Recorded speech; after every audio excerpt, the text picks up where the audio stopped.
And just in case you'd forgotten that 2020 was cricket's rock and roll, those opening sequences will surely have reminded you. Good evening, everybody. Tens of thousands of people flocking to the Melbourne Cricket Ground for tonight's clash between Australia and South Africa. Magnificent views across Melbourne from the Channel 9 chopper, and this ground promising to be 70,000 people full this evening. It really is a glorious sight on a lovely evening too. Temperature about 22 degrees. It's crystal clear and fresh, and with me, Adam Gilchrist and Ian Healy. Good evening, fellas. Yeah. Good to see you, Gilly, on the other side of the fence. It's a bit of a change from this time last year. And I think I made the comment to you this time last year that if it was like this every night, you would never retire. And I stand by that. It's just all the little bits of hard work in between that hurt you. And you had to run through the fireworks last year, didn't you? That's just behind us. The South Africans are taking the field because Ricky Ponting has won the toss and he's chosen to bat first. A few bolters in the Australian and the South African side's heels. Interesting. There certainly is, Mark. That Australian side is all crash and bash right from the word go. Watch for Marsh and Warner. They are incredible hitters. Then we've got Ponting and Hussey and David Hussey to hold the side together if needed. And then Ronke, Hopes and White to continue the smashing. Then Sean Tate back in the bowling lineup to really get into the South Africans. Tried and tested South African players more than the Australians, but still some new faces. Van Jaarsveld, Morkel, and the return of Herschel Gibbs. The return of Herschel Gibbs. Herschel Gibbs teamed up with him in the IPL over there in India, and he will be looking to make a big statement this series, not just at 2020 but the one-dayers. He still feels like he's got a lot to offer international cricket. And you know a bit about Albie Morkel, who played for Shane Warne's Rajasthan Royals side. He's Morne's brother, good striker. Very good striker of the ball, but it's his bowling. He's got the changes of pace, all the toys that you need in this form of the game. Quick bounces, slow balls. Keep an eye on him this summer. Now, Mark Boucher in picture there. Mark, can you hear us? Yeah, I can. How's it out there? Good? Oh, it's fantastic atmosphere. A lot of our boys haven't played in front of this amount of people before, and a little bit nervous out here, to tell you the truth, but guys are all really looking forward to it. I think Gilly's got a bit of advice for you, like you won't hear much. Sorry? Mate, I've got the biggest ears in the world and I could never hear a thing out here, so good luck, mate. It's going to be good fun. Thank you very much. Cheers. Now, the wicket is fantastic too. Don't worry about this. These fellas are looking for 10 and over off the first 5-6 overs. South Africa are looking to break through with early wickets. As Gilly says, changes of paces, Yorkers and bounces right from the word go. And in a word or a figure, what's a pass score, Gilly? I think you want minimum 8 and over, 8 to 9 and over. Anything above that's a bit of cream on top. Fantastic. The openers are ready to go. Ricky Ponting won the toss. Australia will bat. Commentating James Brayshaw, Shane Warne and Mark Taylor. Thank you, Mark Nicholas. Yes, terrific atmosphere, and I tell you what, those two guys out there with the yellow shirts, they will be nervous. Don't worry about that. Everyone's relaxed. It's 2020. It's no longer the 5-day game, but I tell you, we've got two fairly young, inexperienced openers out there, both fine players, great strikers of the ball playing in front of. Well, I reckon there's probably 55 to 60,000 people inside the ground already. They made a huge noise when both sides came out on the ground. And it will be Mackay and Tini to start up. Oh, and a good delivery first up as well. A little bit of movement off the seam and bounce, and Marsh plays a miss. Evening to Shane Warne and to James Brayshaw. Very nice to be here, Tub, mate, in the middle of a reasonable sandwich with you and Shane, but I tell you what, not in physical sense, Warnie, just the quality of cricket as the two of you were, but I'm talking about nerves here because I've never known, Warnie, anyone who isn't nervous in front of 70,000 people. Yeah, it's an awesome sight. Blue skies. Natini started right on the money first up. And you need to do that, Australia away, but you need to do that. Every ball is live. You can't afford as a bowler to let yourself warm up and get into it. Same with the batting. The running's got to be fierce, got to be spot on straight away. What's this bloke going to bring to the table, Tub? Warner. Well, Dave Warner, who's on strike now, number 31, Dave Warner. I've asked Ricky Ponting at the toss about Dave Warner. Said, yeah, it was nice to meet him yesterday, and I've seen a bit of him on TV in recent times. Dave Warner's only played a handful of games for New South Wales. None at first-class level, played a handful of one-dayers and 2020 games. But boy, can he hit the ball. I saw him put Sean Tate on the George Giffen stand, it looked like, for my television replay the other night at the Adelaide Oval, and that's not an easy thing to do when Sean Tate bowls around 150 clicks. So here he is facing his first ball for Australia, and he's away. That'll settle the nerves. There'll be nothing worse than making a duck in any form of the game at the MCG. And a good selection too. Michael Clark normally has that role of opening the batting for Australia. They've gone for a young man in Dave Warner, and as you say, specifically 2020, he's killed them. He slogged the ball out the park, and as you say, anyone to hit Sean Tate up on that stand in Adelaide can bat. That's Johan Buerta there. He's the captain for these two 2020s and the one-day series. Oh, a little hesitation. Chance! He was gone if he hit. Absolutely gone. A.B. de Villiers was the fieldsman, and a direct hit would have seen Dave Warner out for one. They don't miss too often in the modern game, fielders, especially the quality of de Villiers, and I'm with you. I reckon he was cold. And a little stutter here caused all the problems, and he missed by a long way. He probably had a little longer than he thought he did, A.B. de Villiers. He was very keen to get rid of that ball quickly. I don't think he'd realised that Dave Warner has hesitated so badly in the running. He had a little bit more time to size up the situation and get that throw closer to the stumps. So a life for Warner in the early over. And has he got enough on it? He has! It's away for four. That's how he plays, and that's why he's been picked. Good stroke. Natini, the one thing with Natini can do, he can be a little bit predictable. Doesn't bowl too many slower balls. Generally bowls from wide of the crease and angles it across the left-handers. This is a good sign for me. Yeah, sure, you would be nervous. But to get one away early, to just clear his mid-on, you've had a close run out. These are good signs for Warner early. Good leap, too. Another single. 8 off the first over. Good start for Australia.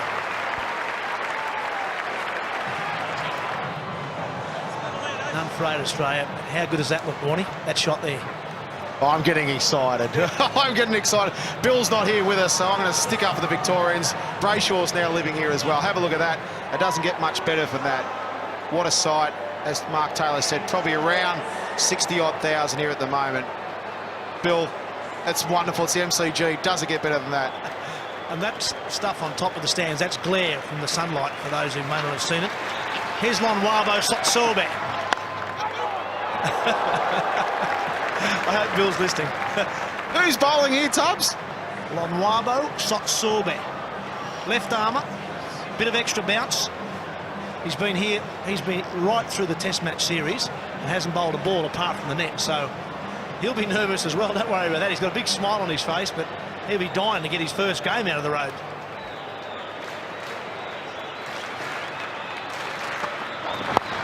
A good shot. It's nicely timed as well. Warner looks in good touch.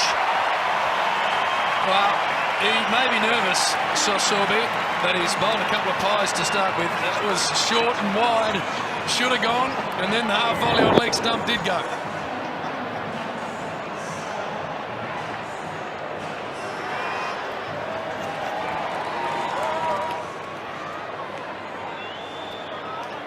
This is interesting. The latest Betfair odds are in Australia $1.58, in South Africa $2.68. Oh, he's done well there, Dave Warner. He checked his shot and then still picked up a single. And that's what you've got to do at this form of the game. It's all over in 120 deliveries, but try and score one off every delivery with the odd boundary. That was good batting. The fielder, Dale Steyn, Warnie, the most exciting fast bowler in the game at the moment, and he's coming on first change by the look of it. Yeah, it's a bit of a surprise. He can swing that ball, but I think he's there for more of the control of the game too. They get away from Australia, get away from South Africa, and come on and maybe take impact with the wicket. The one thing in 2020, yeah, there's a lot happening, and it all seems fast, and it is flat out. It's the rock and roll of cricket. But some of the basics of cricket don't change. In the first, with the new ball in the first few overs, you still want to take wickets. Taking early wickets. South Africa can take early wickets against Australia and still put them on the back foot. And what that means is Australia tend to try and build a partnership and then try and bat the overs, so that'll restrict the score. So attack is still the main priority with the ball. Don't think defence, think of wickets.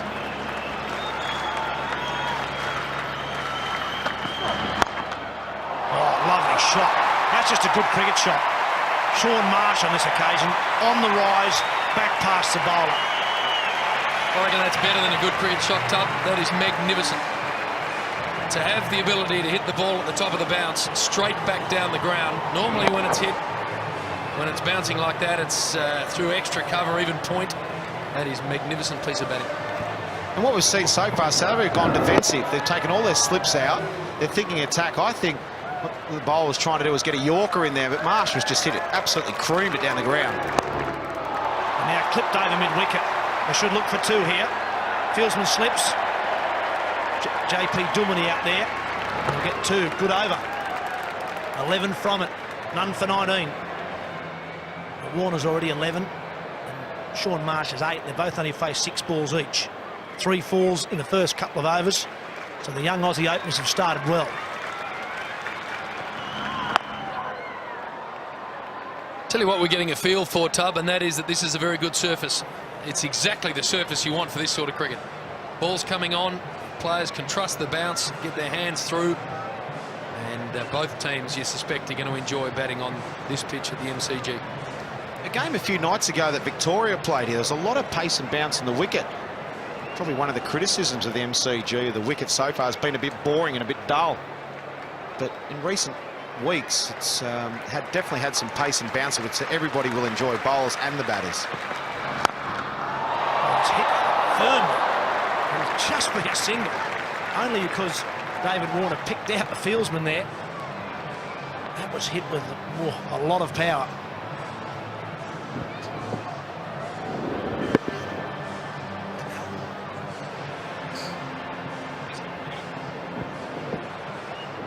That was Albie Morkel down there. Well, that's the older brother of Morne Morkel, who opened the bowling in the Test match series. Oh, before this time, he won't get that one. Oh, yes, he will. That's brilliant. I gave him no chance at all to get that one. I thought that was hit and placed well enough for a boundary. He clubs the ball, Warner. I haven't seen much of him, only in the news highlights, because he hasn't played a lot of cricket, but when they hit, they stay hit, and that is a terrific piece of fielding.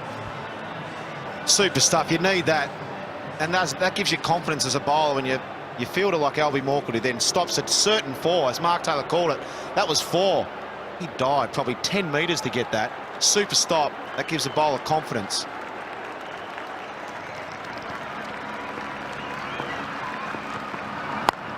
Oh, he won't stop that. Only the fence did, but it cleared the rope.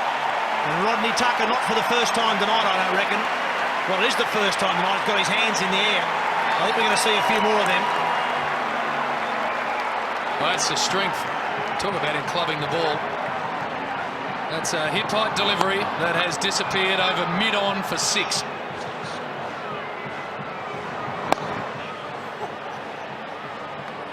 It's exciting, isn't it? A young talent, raw young talent now. Mid-on goes back. They've identified that as a hitting area for this young man.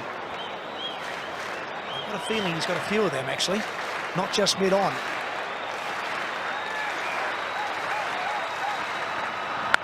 There's another one. And the same result. Wow. What a stroke. That's 2 in a row. Put your mid-on back as far as you like. I'll go over square leg. Put him where you like.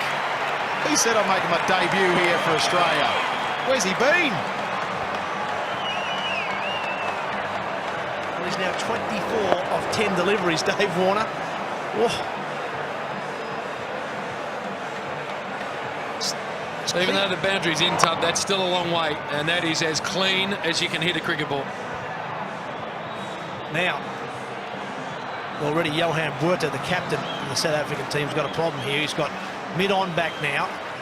He's got square leg going back, so he's got his third man up now inside the circle.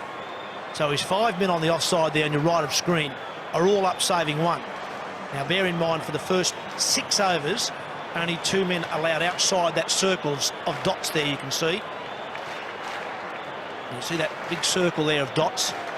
We've got to have only 2 men out at the moment, square leg and mid-on are those 2 fieldsmen. Kyron Tooney's gone round the wicket, and I dare say he probably hasn't got a clue where to bowl this. That's wide. That's an edge, and that's 4. What an over. 18 from it. None for 37 after 3.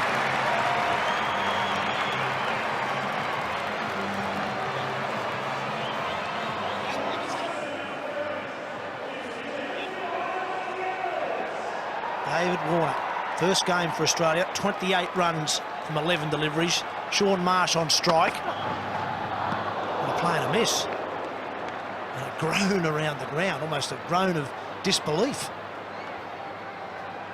Let's have a look at what this bloke's brought to the table. There was his opening salvo. He sort of half got that, and that thudded into the fence. The half volley on leg stump went, and then look at that. Bang. All the way. And then the next ball a bit shorter, and that's gone even further.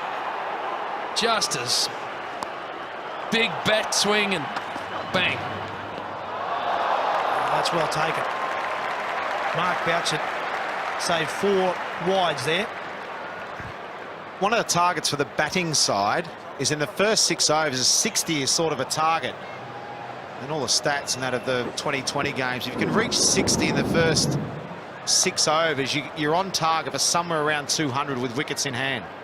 We talked about a par score being around 160, but with this start, 200's looking good. Oh, well taken. Great catch. Short, fine leg. It's an Albie Morkel again. That's his second piece of fine fielding just around the corner. Sean Marsh can't believe it. He thought that was 4, as he thought his drive was a couple of overs ago. It's a bit stiff. He got a good piece of that, and that was very well taken. Aussies lose their first wicket, 1 for 38.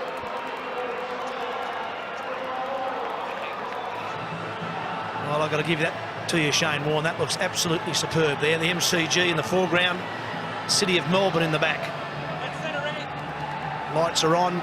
It's a beautiful evening. It's actually quite cool. It's a very pleasant evening here in Melbourne. The Australian captain is now out in the middle, replacing Sean Marsh. It's the sort of start you hope for, I suppose, as a number 3 batsman. 38 on the board, only 3.2 overs gone. Probably Warney, the only form of the game he hasn't absolutely dominated as a batsman. 2020, he's been an awesome test cricketer, obviously, and best one-day player, you know, the game's seen for the last 10 years, you could comfortably argue. This, maybe not quite found his feet as yet. Yeah, look, we all know he's a class act. I think with what Ricky will be trying to do in this form of the game, he's just struggled to get the feel of it early. He's got a couple of first ballers and just the way the game can go. So he hasn't really had a lot of opportunity. Struggled a little bit in the IPL, couldn't get many runs. Albie Morkel, the man taking that catch, had a wonderful IPL and he's a very, very good cricketer. You'll see him with the bat later, and very handy with the ball too. Mixes his pace up, bowls lots of slower ball. But I reckon Ricky's probably 1 good innings away from being understanding this form of the game. Remember, they only play 1 or 2 a year too. Yeah, he mentioned that at the toss, Ricky Ponting. I said, you must be getting an idea of how to play this game. And he said, well, to be totally honest, I haven't played a lot of it. So I think you're right there, Warnie. I still think he's trying to find the absolute method of playing the game. Well, Dave Warner let one go. What's going on there? He's had a brain fade. Getting back to Ricky, he still averages 40. So, you know, we're putting the boots into a bloke who's played this form of the game pretty well, but he's just so dominant in the other 2 that you think it's only a matter of time before he lights this stage up as well. And he's got lots, look at that, strike rate 137, averages 40, so nothing wrong with anything he's doing. He's got that over backward point, Dave Warner. It's good batting. All the fieldsmen are up, saving 1 on the offside, and he'll get 3 for that.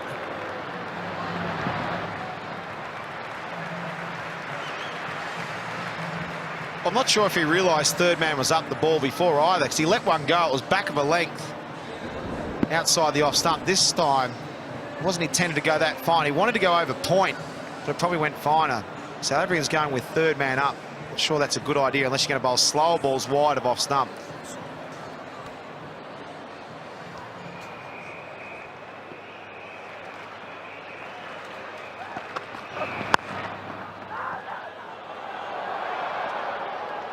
It's a good over from Lonwabo. His first wicket for South Africa, 1 for 42. Well, there's plenty of members in as well enjoying the 2020 cricket. Absolutely packed down the bottom of the members stand there. The crowd really is beginning to file in. It's probably over 60,000 now, I'd say. Jacques Callis. Well, I never know exactly what to say. Into the attack, or do you say into the defence when you're bowling in this game? Because Mackay and Tooney's out. He's bowled 2 overs for 26. Oh, beautifully timed again from Warner.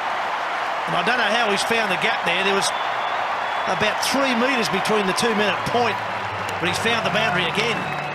Well, what we're seeing is he hits the ball dangerously to a lot of parts. He's hit straight, he's gone square on the onside, he's now gone square on the offside. 35 runs from 14 balls, and that's just a lovely cricket shot. And there's not a big gap there, it's right through the middle. Pocket dynamo, this bloke. Strong, hitting the gaps, not afraid to go over the top. Good change up from Callis. Slower ball. Callis has got that happy knack for South Africa, a bit of a golden arm that he can take a wicket when there's a partnership forming. It's only been 8, but these two guys in are dangerous. Warner, as we're seeing. Wow, 35 off 15 balls. 4 4s, 2 6s. Got to think of your plan and try and execute it. Am I bowling slower balls? Am I bowling short? Am I bowling wide and full? What am I bowling? It doesn't matter when you're bowling to Warner. Down the deck, over wide mid on for 4 again. 50 up in 4.3 overs. Geez, I'll tell you what, if you're a bowler for South Africa, Warner, you'd be getting nice and invisible at the minute, because you do not want any piece of this. 39 from 16. Well, I reckon Dale Steyn, it's interesting, he's not bowling. You brought his name up earlier, James. Maybe they're saving him for the end, but I reckon now they need to try and get rid of this Warner before he does too much damage. 4.3 overs, 1 for 50, and I reckon Australia's target, as we said, would have been around 60. Way ahead of the rate at the moment. I might look for 2 here. Mid on fairly deep. No, settle for 1. I reckon Dale Steyn's pulled a senior player trick. Said, I got all the wickets for you in the test matches, skipper. You weren't here. I'm not bowling until this bloke's out. Get him out and I'll come on. He's smart.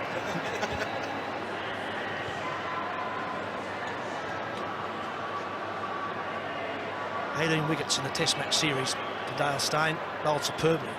Bowled superbly here. Took 10 wickets in the match here to go with his 76 runs.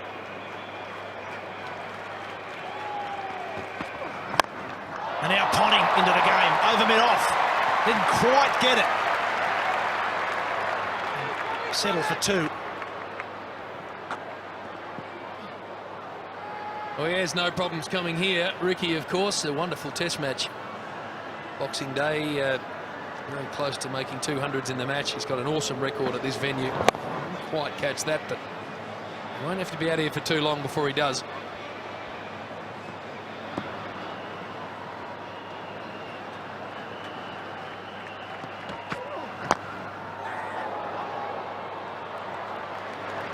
Inside edge on that. Get a single to finish the over off. 1 for 54.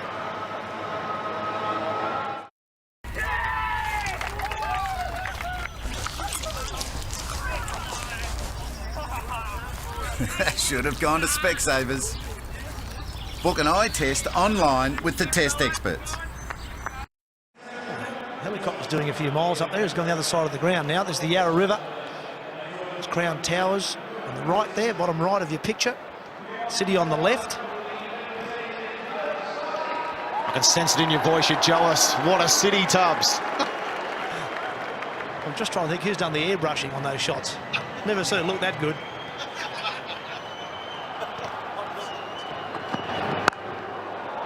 Dale Steyn is now into the attack. Actually got a view into Warnie's private suite at the top of Crown Towers there as well, but this is what South Africa need, and that is to get some wickets and get their big strike bowler into the action. Awesome summer from Dale Steyn, such an exciting prospect. We're going to see Sean Tate a little later on, and he'll have the miles per hour meter right up, but this bloke has had an awesome time. You can come up for a drink anytime you like, James. You're more than welcome. Lovely place down there. They always look after us.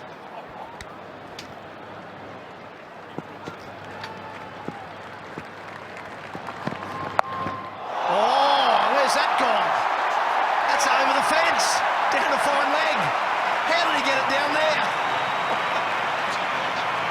150 Ks has disappeared into the crowd. 46 from 18 balls, and that's his third maximum.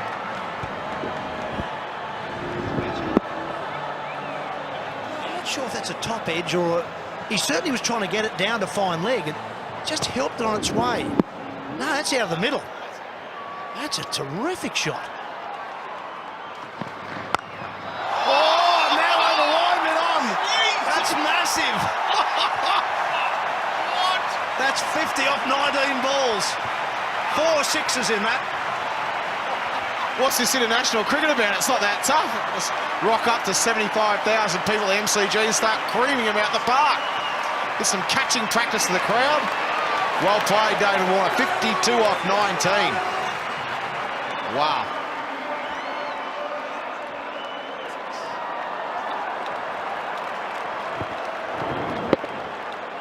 Gee, I tell you, he picks the ball up early, doesn't he? That's about 140 odd Ks, that ball. I'll give us a spell. He lived to 150, never play a shot like that. That's unbelievable.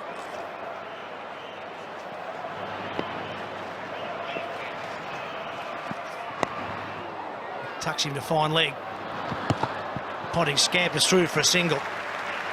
And all the fieldsmen at the moment, they're all backing off, aren't they? They're all just happy to give him one. And why wouldn't they be? He's got 5 fours and 4 sixes in his 53. Well, to deposit a bloke bowling 150 Ks down the ground, 13, 14 rows back, is just an extraordinary thing to do. It's an amazingly skillful thing to do. Also got to be amazingly strong. Look at those numbers. Oh, and Ponting hammers one back at Steyn. Well,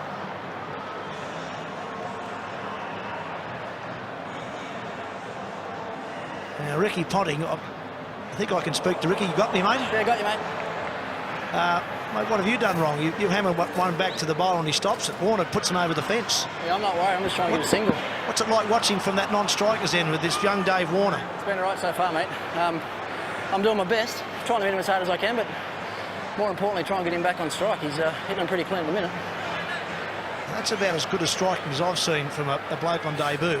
How have you seen it from your end? Yeah, pretty much the same. I don't think you'll see much better. That last one he hit over Steyn over mid-wicket was as clean a ball as you'll ever see hit.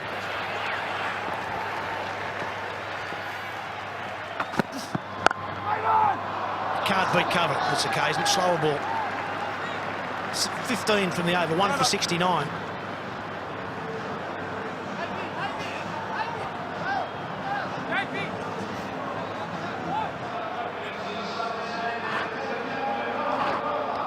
So 6 overs gone, 1 for 69 now.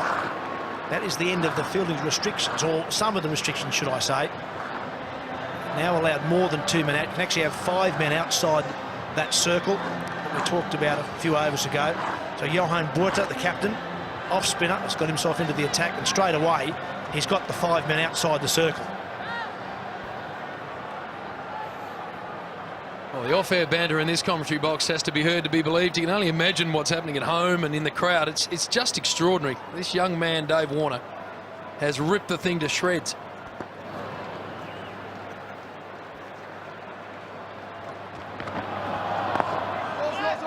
It'll actually be to see interesting now how Warner plays the spinners. We've seen he handles the pace okay, and no issue. He likes to hit between that wide mid-on, mid-wicket range, but he's also got a wide range of strokes. So interesting to see what the captain of South Africa does here. Particularly if we're trying to fire him in fast and flat at the stumps if he can. I'd be interested in what sort of shots Warner wants to play, whether he wants to use his feet and hit him down the ground and hit straight, or try and sweep him out and get down on one knee and pick him up over the fence. Or we'd be smart and have a look at him for a couple of balls and just try and nudge him round. I think the adrenaline's pumping. I think there's one place he's trying to hit it. That's out the ground. Yep, dead straight, I reckon. Dead straight back over his head. It's the shortest boundary here at the MCG. It fires in the leg stump. Just a single. Preaching to the converted here, Warnie, but I reckon it's one of the great things about this form of the game is the slow bowlers have really come into it and played an enormous role. We saw that in India in the series you played in, the games we've seen here. Often they're the ones that make the difference with the scoring rate. Yeah, I think what the batsmen think, well, they see us spinners as step and fetchers. They just rock up, slower pace and try and hit it out the fence. But really, sometimes when there's no pace on the ball, and you have to make the pace yourself as a batsman, sometimes it can be more difficult because you have to swing a bit harder, and that's when you can make mistakes. And the spinners have been pretty successful in this form of the game. But it's always interesting because the batsmen are trying to slog them and the bowlers are actually trying to take wickets. So it's a good battle to watch.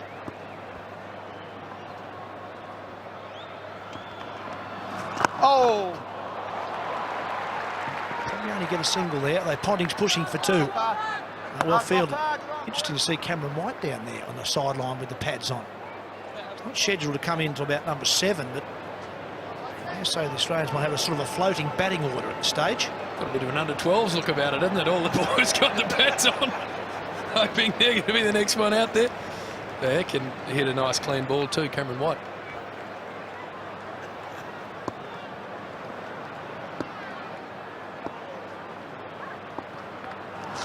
Oh, nice. Good bites.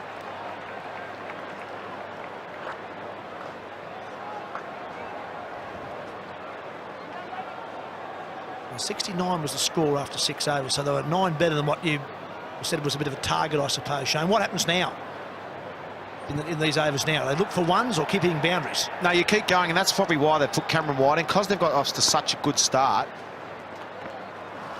You put another guy on that can actually continue that to keep it going, keep the momentum going. It's 1 for 74. A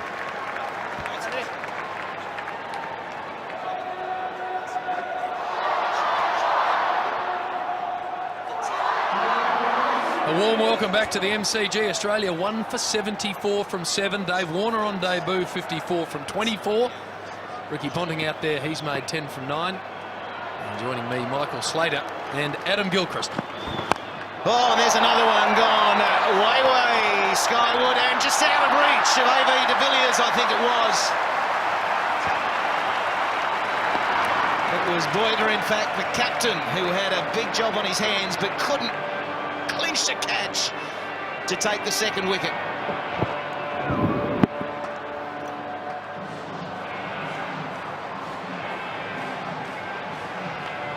I tell you what, guys, it's nice to join you, but I thought I was in my debut in the commentary box. It was a bad piece of luck for the Aussie captain there, but he survived. And that one will be wide. There's some serious pace there, 145.2. But you sort of feel that Steyn maybe getting carried away, feeling like he has to break through quickly, given the start of the Aussies. I've seen Asada pulling up out the back. The drug testers are here. This Warner fella. It's the first 6 letters of the surname that worry me. It's got a pigeon disturbing the Australian captain. Gives us a bit of time to reflect on what has been an extraordinary display. He has lit this famous stadium up. Oh, that one's flown through. So a little bit of a battle on here for the Australian captain, but Warner, just spare a thought, he has not played a first-class game. He's played 7 one-days for New South Wales this year, averages 57 at a strike rate of 133.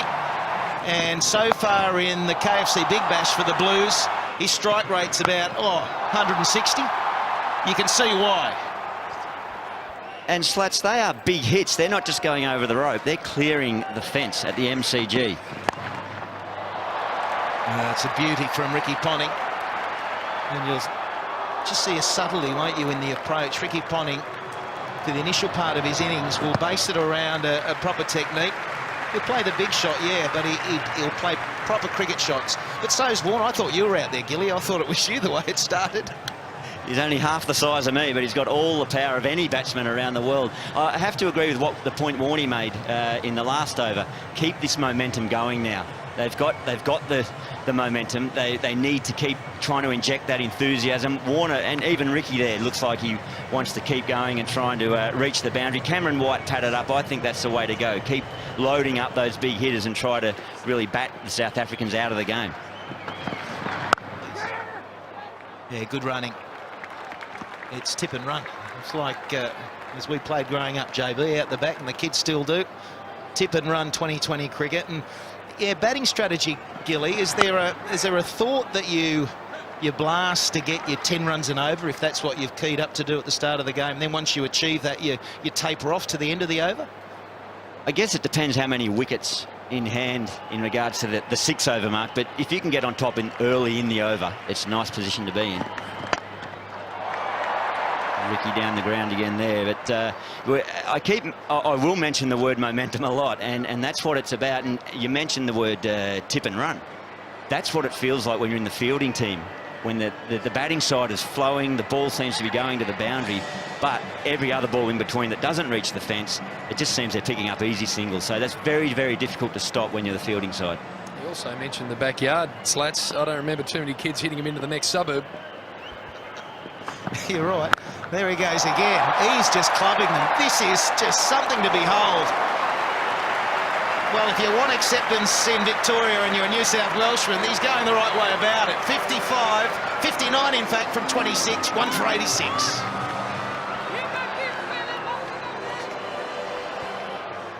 Well, Sean Marsh, the only batsman out so far, 9 from 9, but 59 from 26. The lights are on at the MCG, but he's setting the stadium alight, Warner. Ricky Ponting now smashing that straight to mid-wicket. It's the captain, Boita, who's just trying to slow things down. His first over was okay, only going for 5.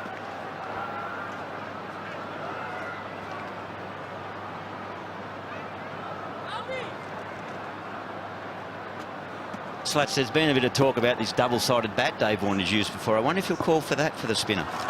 Nice. Boita jamming it in nicely there, just tying it up. It's often a difficult job for the spinner in the 2020, JB, but he's doing a fine job, the skipper, leading by example here.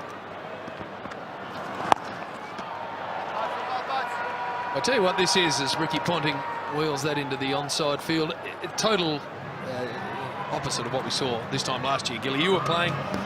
India had a horrible start to their innings and really shot the game to bits in the first half hour. This has set this up for a wonderful evening. Fantastic entertainment. I just don't know where to look here. I've got a monitor, I've got the whole crowd. I was out there at the opener and it was just brilliant to be there, but very exciting night ahead here. Oh, there's another one. It's into the stand. You've been warned.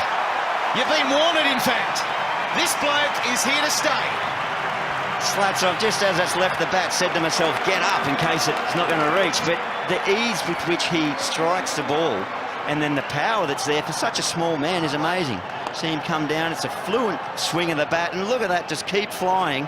Again, 20 rows back and a beautiful catch taken in the out of there. There was a fieldsman there. There's a man at long on and he just watched it sail over his head. I wouldn't mind picking up the bat he's got, but it's the way he's using it. I mean, we talk often about the modern bat, and it's probably a little bit thicker, and he's toying with the fact of using the double-sided bat, but he is just hitting them sweetly. It's the timing. Don't worry about the double-sided bat for the reverse laps. If you can put it 20 rows back, just stick with what you got.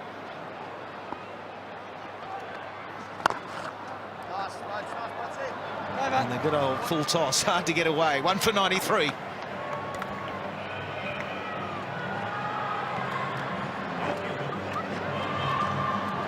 This is a staggering performance by a youngster. Dave Warner, his name is. You might have read about him prior to this match.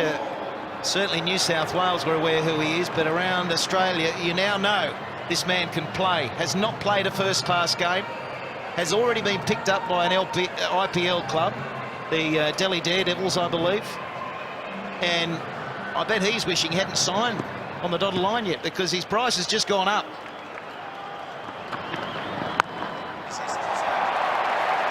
Oh, that's great control from Ricky Ponting. There we see a little bit of subtlety, just using the pace, as we see a change in the bowling as well. So much of the focus has been on Warner, and so it should be, but we spoke about Ricky Ponting in this form of the game and how perhaps he hasn't been as dominant as he has with the other two, but he's starting to work into the innings beautifully. 21 from 17. That was a very nice piece of cricket. There's a chance here, there's a chance. Oh, and he misses. Jeez, I rue that South Africa. Albie Morkel is the changer for South Africa. You talk, Slats, about how young Warner has signed on in the IPL. That is a genuine sign of things to come. No first-class cricket. I heard or read a quote from a young player from Queensland who is only playing it for Queensland at the moment. Said, I'm loving playing for Queensland. I think it was Nathan Reardon, a batsman, who hits it not dissimilar to Dave Warner. And he said, I'd love an IPL contract, though. No mention of Australia. I'm not saying he doesn't want to play for Australia, but a sign of the times. That's gone not as far as Ricky Ponting wanted it to. And Dale Steyn taking a comfortable chance. Ricky Ponting toe-ended it, I think. But it's a hard match to follow with Dave Warner going at the other. And maybe he just needed to noodle it round. 21, 2 for 97. Well, there we have the Australian captain just falling, trying to clear the rope one more time. But we've got with us out on the field Mark Boucher, wicket-keeping for South Africa. Boucher, it's Adam Gilchrist here. How are you, mate? Yeah, not too bad, Gilly. Well, you'd be reasonably happy with that breakthrough. It's nice to always stem the flow a little bit. But what is the plan in the huddle there for young Dave Warner? To get him out, basically. Pity we couldn't have done that 2 balls ago, but yeah, the wicket looks pretty good. I think the guys are a little bit nervous up front, and they got off to a bit of a fly, and as you know, in 2020 cricket, it's so difficult to bring back the momentum, and they've certainly got it at the moment. We just, hopefully with that wicket, man, can maybe string 1 or 2 good overs together, yeah, and try to switch the momentum a bit. The skipper coming on, he went for 1-6, but he generally stemmed the flow a bit. You must have been very happy with that. That may have led to that downfall of that wicket. Yeah, for sure. He bowled a couple of dot balls, which is always great in 2020 cricket. We'll see Warner there out to deep backward square. And the return comes in. We were just looking at Ricky getting out here, Bouch. He's obviously tried to clear the rope. Well caught there by Steyn. But Bouch, with Albie Morkel here, we mentioned about him at the top of the program to be a guy to look out for. He's a guy that has impressed certainly in one-day cricket, but particularly 2020 cricket for a little while for South Africa. Yeah, if you look at our bowling attack, he's probably the most experienced along with Jacques. So he's just trying to change up the pace a bit, a couple of slow balls and that. Hopefully it works. Well, thank you very much, Bouch. Enjoy the rest of the evening, and we'll keep enjoying all the entertainment that you guys provide for us here. But 2 for 99 with 1 ball left in the 10th over. But interesting to hear him say there that all you want to do is get the guy that's flowing out. Yeah, you're not wrong. And it was a run-out opportunity that they missed. And you can't miss those chances, can you? We've seen a couple of run-out chances bombed. And you can just see the influence of one man, how it can just impact and take the momentum very quickly away from you. But Warner, you know one thing, he's going to keep pressing as hard as he started. But there's a lot of gaps, and now they're running hard for 2 and will come back. It's an outstanding start for the Aussies. But in saying that, they're halfway through their overs. The 100 coming up, they're well on course for a 200-plus score, 2 for 101 now.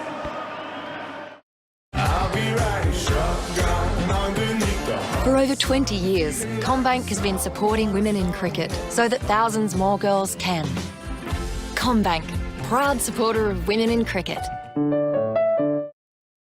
It's just a fabulous sight here at the MCG. We're looking for a 70,000 strong crowd, and the atmosphere, the players will be able to be 6 feet apart and not hear each other yelling at each other. That's how intense it becomes. Dave Hussey now.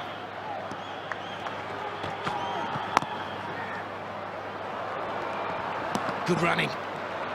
Gilly, I've got to ask you, it's such a frenzied approach that when you're out there, I mean, your decision-making, is it the same as Test cricket? Is it the same as one-day cricket? I think it's more intense than both. Oh, there's a not a very pretty face in the crowd there, but I like the sentiment. We don't need Gilly out there. We've got Dave Warner. He's on fire. But I think it's more intense than any other form of the game because it is so condensed. You've got that mind, the battle of the mind against the bowler.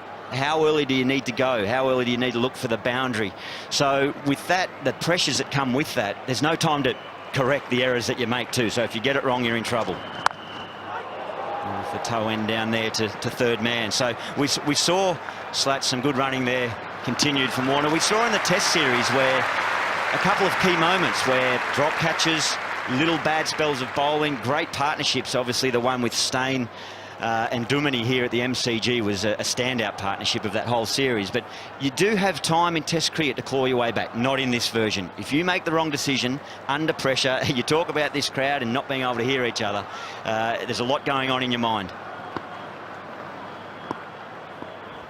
70. And there's a big shout and they're pleading with the umpire. Give him out, please. Not out. We talk about thinking out there, Gilly. Sometimes the less you think, the better. I reckon if you had a little electrode into this bloke's mind, it's as clear as a bell. He's just seeing it and hitting it. This time he didn't. That's pitched outside leg. A good decision. But it's a pretty uncomplicated approach from Warner. You're spot on, JB. It really, the simplest game plan is just have a clear head and watch the ball. Instinct. That's all about instinct. This one has gone so far. It ain't coming back. We've lost that ball. I guess that's a bit of instinct there, Slats, JB. That is a clear mind, a little bit of room to get, or length to get underneath. Hoik it up, and as you say, Mick, that ain't coming back in a hurry. See, that's the problem with you South Australians. You think too much. Blue baggers, we just don't think. Well, have a look at this. That is enormous. He hasn't even moved. Well, you've just got to laugh. This guy's on debut, hasn't played a first-class game, and he's in control like you just don't see. It's the first or the second or third time in the history of the game that someone has debuted without playing a first-class match. That is just such a clean swing of the bat. He's not trying to overhit it. He's so confident, obviously, in his ability, not just to clear the rope, but the boys are happy too. But he's clearing the fence 20 rows back. Just watch this running too. Watch David Hussey here. There he goes again. That is what I just find amazing as we end the over. The way this game has improved, the pace of the game is unbelievable. After 11 overs, 2 for 114. Dave Hussey will actually get the strike. He's got 2 from 2 balls. And just to fill you in that Dave Warner describes himself as a pest. Yes, he's proving that this evening. Funny. You've got to laugh at this innings. It is just so unbelievable. And loving. Well, he's not showing much loving out there. I'm loving him. Nicely played, and that's the idea, I suppose, for Dave Hussey now. He can just work on that, get to the other end. Well, the other thing is the 3 figures for Dave Warner. 36 balls, 80 runs. He's only 20 short. There's only ever been one international 2020 century. Chris Gale, I think it was, and over 50 balls. So he's on track. I don't want to put the moz on this young man, but he's only 20 away, and if he keeps going at the rate he's going, he's going to smash Chris Gale's record. Look at that. 6 maximums. You think, Rich, you'd like that strike rate?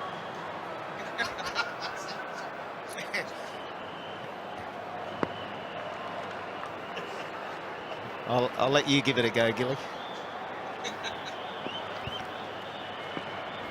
Albie Morkel trying to bowl a dot ball and achieves it.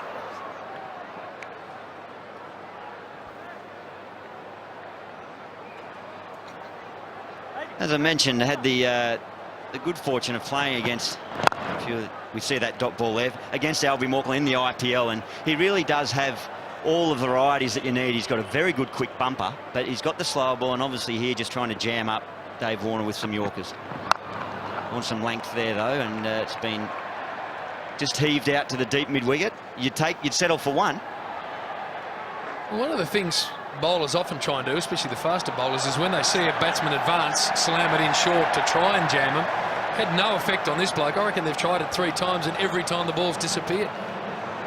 Yeah, it's the the variation of length, and he's been able to adjust. That's what is so impressive about the hitting tonight. And Gilly, you must just watch him. He's a left-hander. There's so many lefties in the game these days, and you just must be going, wow, a man of my heart.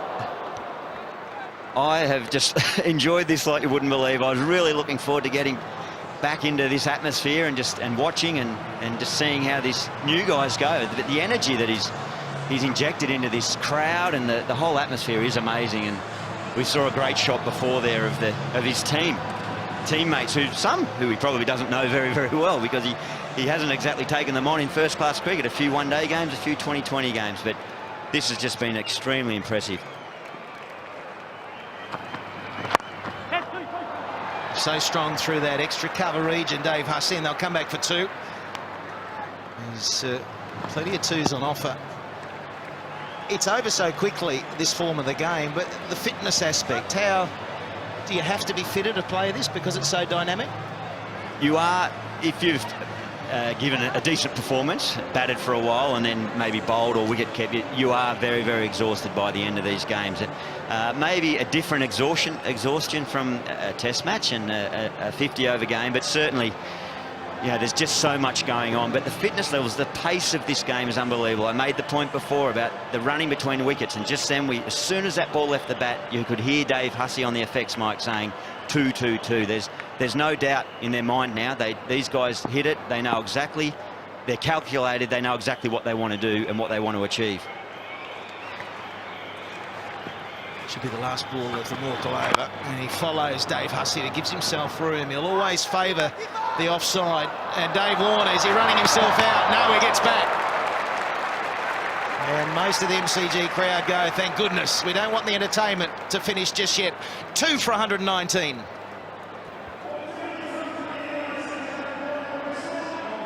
Well, 6 bowlers have completed 2 overs, and it's Johan Boyter, the captain, bringing himself back into the attack. To Dave Hussey, and see that there's still a crowd rushing in to the MCG. The noise is phenomenal.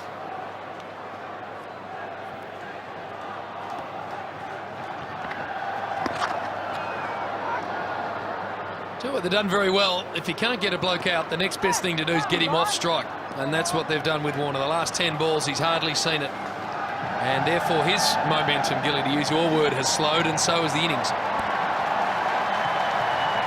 And that won't be lost on Dave Hussey, who is a great guy at working it around. But it'll be interesting to see what his approach here is. Well, that's not a bad approach. I think he's thought, well, Warner can do it, so am I. I'm getting bogged down here.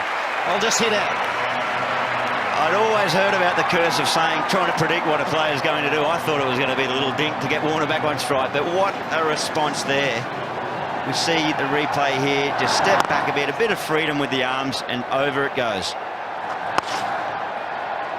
And that's nicely played, putting the pressure on the man in the deep. It really is a huge job for the men out in the outfield, and particularly square. It's such big boundaries that you've got to come in, well, that 4/5 to the boundary rope, you've got to make such a beeline. And there we see another maximum.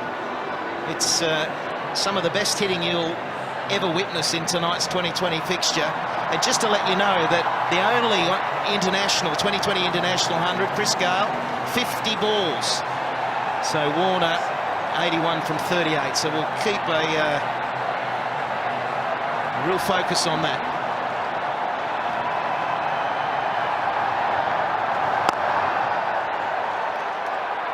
That century was in the opening match of the inaugural World 2020.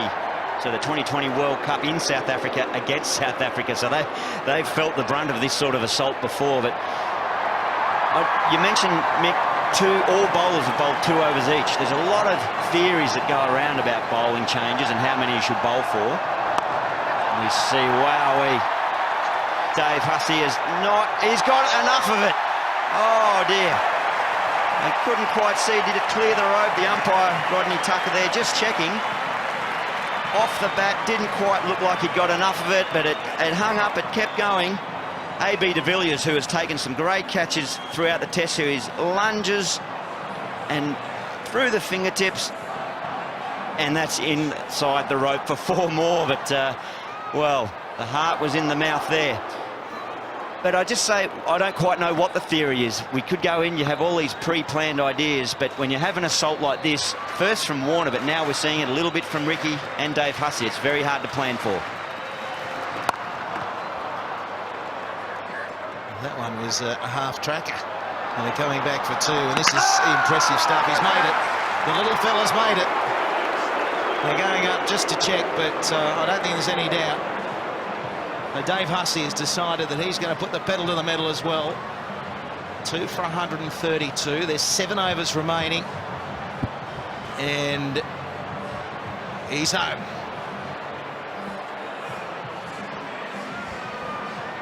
Yeah, always wise to check, but that's an easy one for the third umpire. And after complimenting the running between wickets, the last thing I needed was a run out. I'll be pleased to see this is a not-out decision. Paul Rifle, the third umpire this evening, caught him in the lift before the game, going up to his vantage point. He looked a tad nervous. Tell you what, Slats, tell me these people aren't being entertained. 70+ thousand. This is alive and well, this form of the game.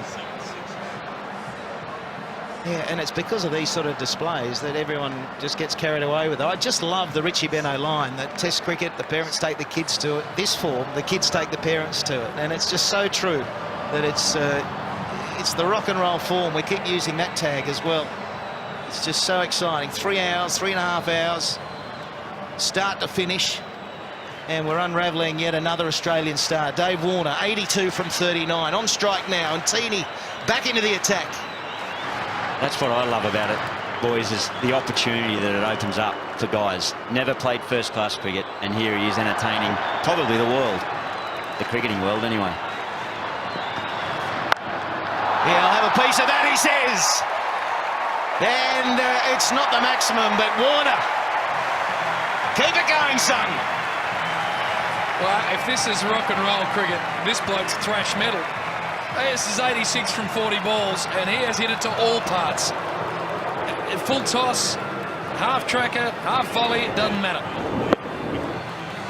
And that looked like almost a bit of a miss hit compared to what we've seen throughout his innings so far. Still enough muscle there, the bat just turning in his hand as he struck the ball. But what have we got, guys? 10 balls, 14 runs. The countdown's begun. This is like the whacker again, when you were closing down on Viv Richards' record. And from my experience, the last thing on his mind would be the world record. I certainly had no idea about it. Probably one of the most asked questions I've ever had. Sure you didn't know? I had no idea. Matthew Hoggard knew. He bowled the wide. This one is through the covers. It's going to take some stopping. And just rounds it up. And Dave Warner, as you'd expect, just a tad sluggish between the wickets now. The adrenaline, it'd still be there. The nerves are gone. But he's probably sucking in the big ones. How much fun do you think he's having, JB? What about his family and friends? And, I mean, this is just an amazing story. A guy's never played a first-class game. Played a handful of these games in one day. He's now got the Australian colours on. The most famous sporting stadium on the globe. We're a little biased. And he has just done a job on these South Africans. What are his club mates thinking, who he was probably running around in club cricket with about 2 weeks ago?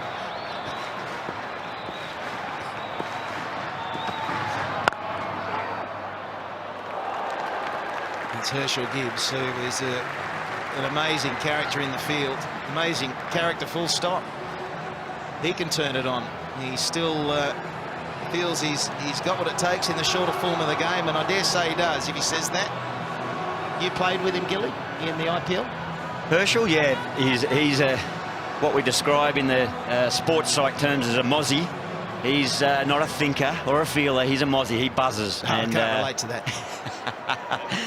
He's fantastic though, Herschel. He will use this campaign, this 2020 and certainly the one day as a chance, as I said at the top of the program, to really show that he's got a lot to offer South African cricket.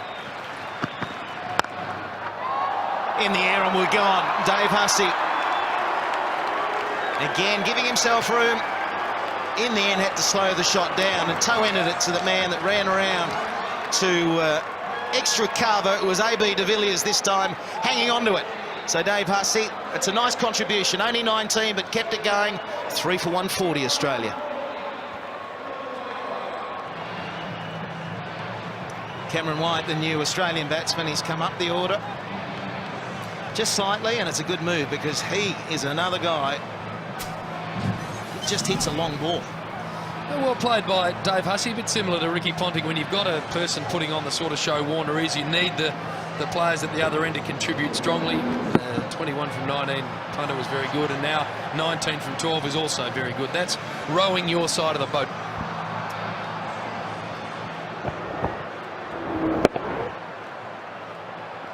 So 3 for 140, Australia really looking at about 210, you'd have to say. You think it might change, though, if Warner gets out, and should be out. De Villiers swallows it in the deep. The crowd don't like it. I'm sure at home you're saying, oh, you were so close.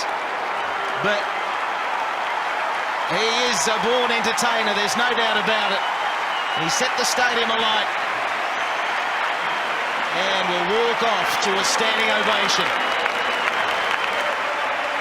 Welcome to international cricket, Dave Warner.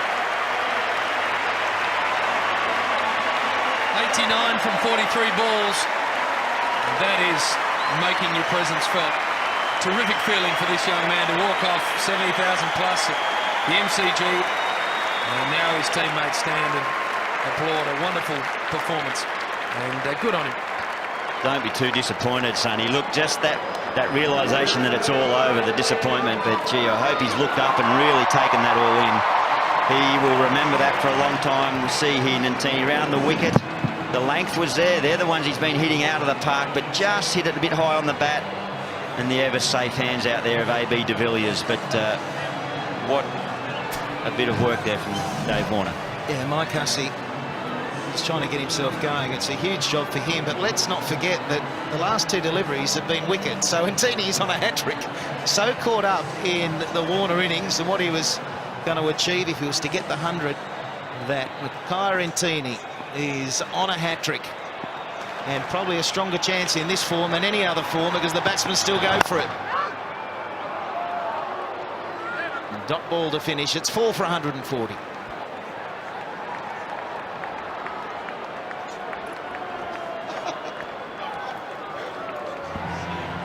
For 140, a change in the commentary. It'll be Shane Warne, Mark Taylor and Mark Nicholas to take you to the end of these 28s. Remember the name, folks, and remember the face. He's 22. He plays for the East Club in Sydney, just up from Bondi Beach. And tonight, he smoked him. 89 in 43 balls. And he's never played a first-class match. Now we're going to scamper. Blokes in yellow, herring up and down the pitch, trying to turn this into 200. Breathtaking, magical entertainment from Warner. And with the lineup to come, White and Hussey at the middle at the moment. It's White who's just gone to the crease. Michael Hussey's out, they've got a couple. Luke Ronke, James Hopes. Extraordinary, and even Warney is breathless. I tell you what, every club cricketer's just got the phone and ringing their mates saying, I'm playing for Australia next week. I am going to play for Australia. Do you see what he did? Wow, what an innings from Dave Warner. He set a massive platform. Australia looking for 200 plus here. Wasn't it great to watch? And fair credit to the selectors for picking him too. Hasn't played a first-class game. Basically, he's a clubby. He's come in and to 80,000 people here at the MCG and smacked 89 off 43 balls and some quality bowlers. Well selected for the panel as well. You feel a bit ordinary if you're the medium pacer in the opposition. Playing with Sutherland or someone one weekend. You've had a few too many the night before and you got to bowl to him first up, wouldn't you? Oh, how unlucky is that? This is Johan Butter to Cameron White. And you did right, Shane, about good on the selectors for picking him. I suppose the only problem is that they're now probably sitting down thinking, well, why didn't we pick him for the one-dayers as well?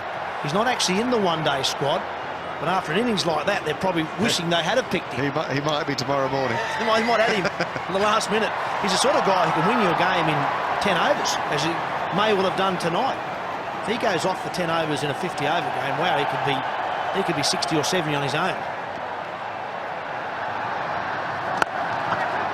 You've obviously nailed him down for the Rajasthan Royals, have you, Morning?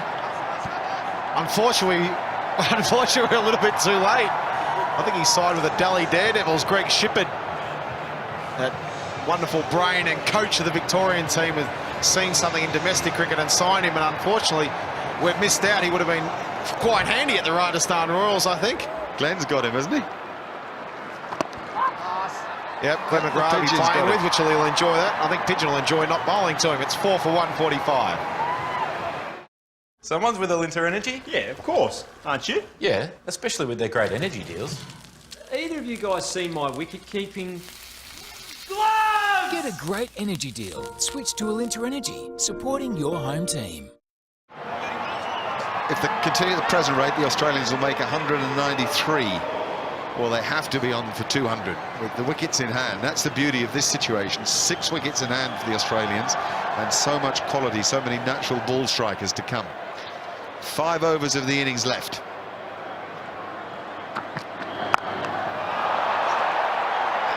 How good. Oh, no. I just thought Dominic had judged it beautifully. I was going to say, how good is he? But not good enough is the answer. As he gets a life. That's about the only thing he's done wrong so far this summer, JP Duminy. He's taken catches, his fielding's been fantastic in the Test series, made 100 here. And went a long way to winning the game for South Africa in that Test match here. We love him. Australia's really taken to him. He's just played wonderful cricket. He's quite a talent, though I have to say the talk of the town right now is called David Warner. Heels are downstairs. Yeah, thanks, Margaret. There's no shortage of atmosphere down here, that's for sure, because of this man. And now your first 43 balls for Australia weren't too bad, Dave. Yeah, it's very exciting to get out there, you know. Once you hit that first bound and the crowd was roaring, I just couldn't stop. Yeah. Now, did nerves play a part at all, or did it feel good right from the word go? I just felt good right from the right word go, yeah. Fantastic. This wicket looks very true. You could trust it. Yeah, definitely, yeah. Ball's coming out nicely, especially with Spain. Oh, that's big. That's big as well. It's another one. David Warner is going off down here now too. The show continues. So Cameron White first into the crease, and now he's into the act. He is the clean hitter too. Oh, big hitter of the ball. Hope he keeps going here. Now, you boys are in good shape. You've got the platform to work into a 220 score. Was there any plan before the innings? Yeah, me and Marsh try and get off to a solid start. Let's get first 5 overs, 50-60. From there, keep going. And that's all, eh? That's all. 5 or 10 and over. 10 and over right from the word go. The South African play, that's high. That's high. Oh, he might have hit the rope. No, he hasn't. Jack Callis takes a great catch, even under the urging of David Warner. Get up, get up. But Cameron White doesn't come off for that one at all. What's practice like in these 2020s, in the lead up to this 2020? You blokes just smashing it everywhere in the nets? No, obviously the bowlers try and hit their 3 lengths, and the batsmen try and hit their zones. And basically that's how you do it out here. So is that how you approach this? And you've got your real definite hitting zones that you'd like to stay into, and the bowlers want to get you into other zones? Yeah, definitely in the V. And definitely over mid-wicket's my zone. There wasn't much of a V in your wagon wheel tonight, mate. I guess it's hard to get you hitting through the covers. Here's your 6s. Tell us which one was your favourite. Probably one over mid-wicket off Stain. That one wasn't too bad either. Yeah, did that feel good right out of the middle? That was very premeditated. That one there was beauty. Loved every moment of it. So the flip over fine leg was premeditated. You're just going to walk inside it, fine leg had come up, and you were hoping for a 4 maybe? Yeah, I saw him actually looking at the square leg, so I thought it was going to be a bumper, and I just ducked and tucked it. It is thinking on your feet, that is for sure. David, by the way, how would you bowl to you? I don't know, that's why I don't bowl. What?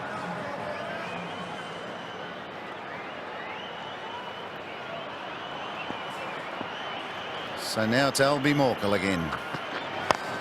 So you've had your hit for, oh, that's good fielding. You've had your first hit for Australia, mate. The family all down here. Have you got them here to have a look at that, or is it on telly for them? No, on telly for mum and dad, but my brother and my girlfriend down here, same as my uncle and my brother's mate. Mate, you've turned on a wonderful show for them. Congratulations. Hope the night continues well for you. Thanks, Hills. Cheers, mate. What a story it is. 22 years old. David Warner, 89 from 43 balls, 7 4s and 6 6s. And he hasn't played a first-class game. A staggering performance. Imagine the blokes down at East. all having a beer in the pub, and their mates just been on telly. Really has to go, does go, tight. Oh, giving it out. The winner was Herschel Gibbs, who's brilliant. Fast and dead-eyed. A little strike for the South Africans that'll mean a lot to them at this stage, because it hasn't been good going for them tonight.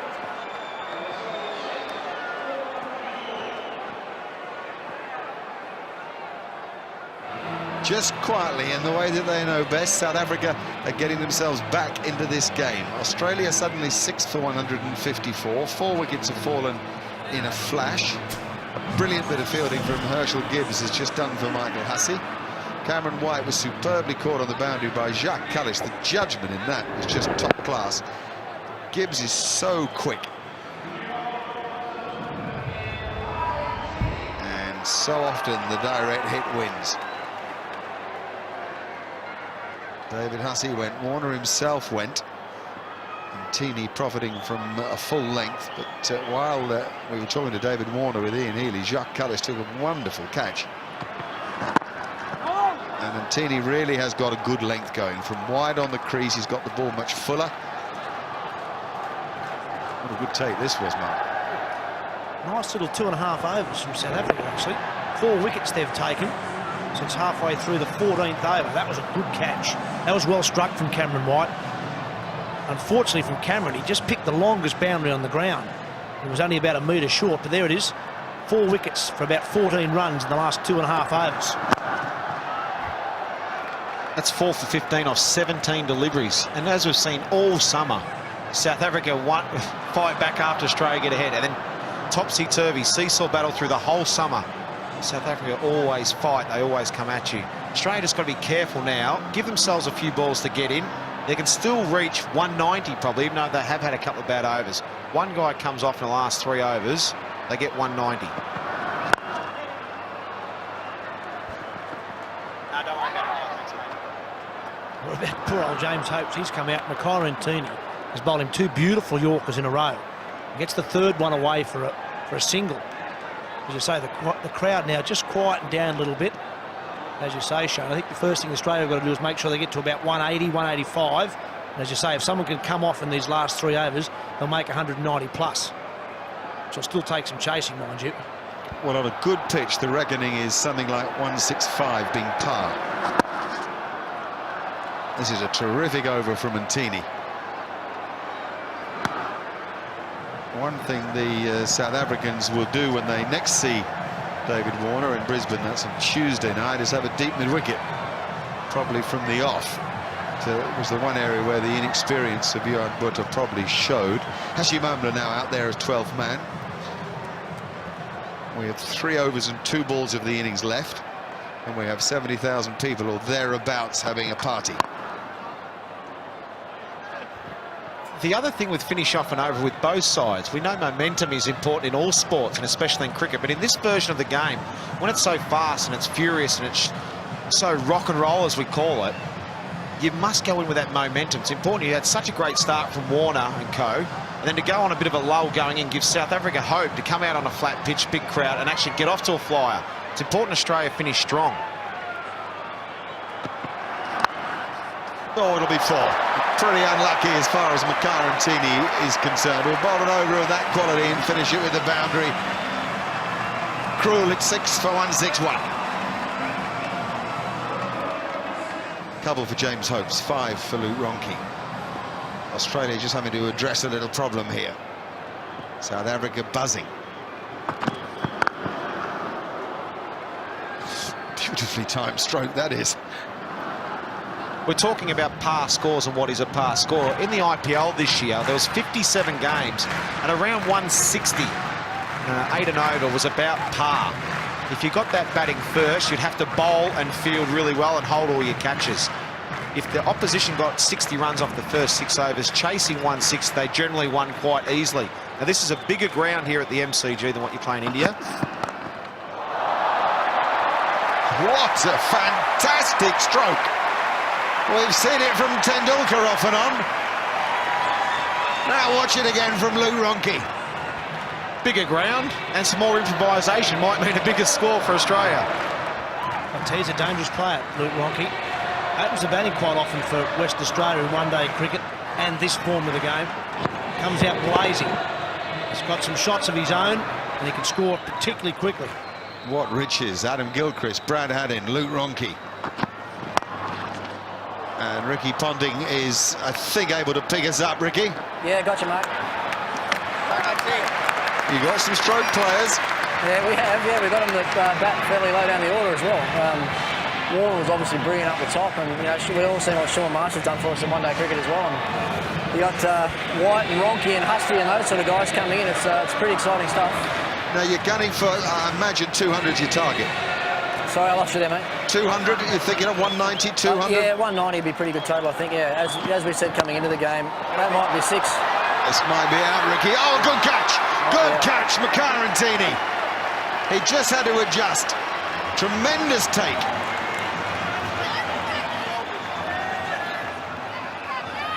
You see that, Ricky, or not? Yeah, I saw that. I actually, off the bat, thought it might have been going over his head, but...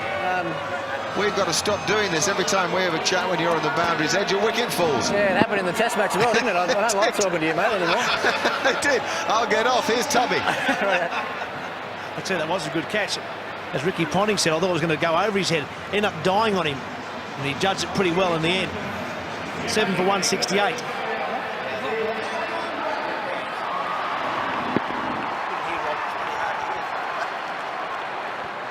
Just has to rethink, Antini. He thinks he's going to take it waist high, and he's watching the ball really closely. And just there, he realises he's got to go. Terrific, terrific catch. Yeah, super catch. Really dipped on me. Hey, punter, what's the wicket like? From up here and looking at it this morning, it looked like it's really flat and a pretty good pace. Yeah, it is. It's I actually thought it might have been a bit last couple of weeks, just because it's the Test one brought up. I mean, the Test one didn't have you know, great pace in it, but it's actually got through quite nicely tonight, and I think shot.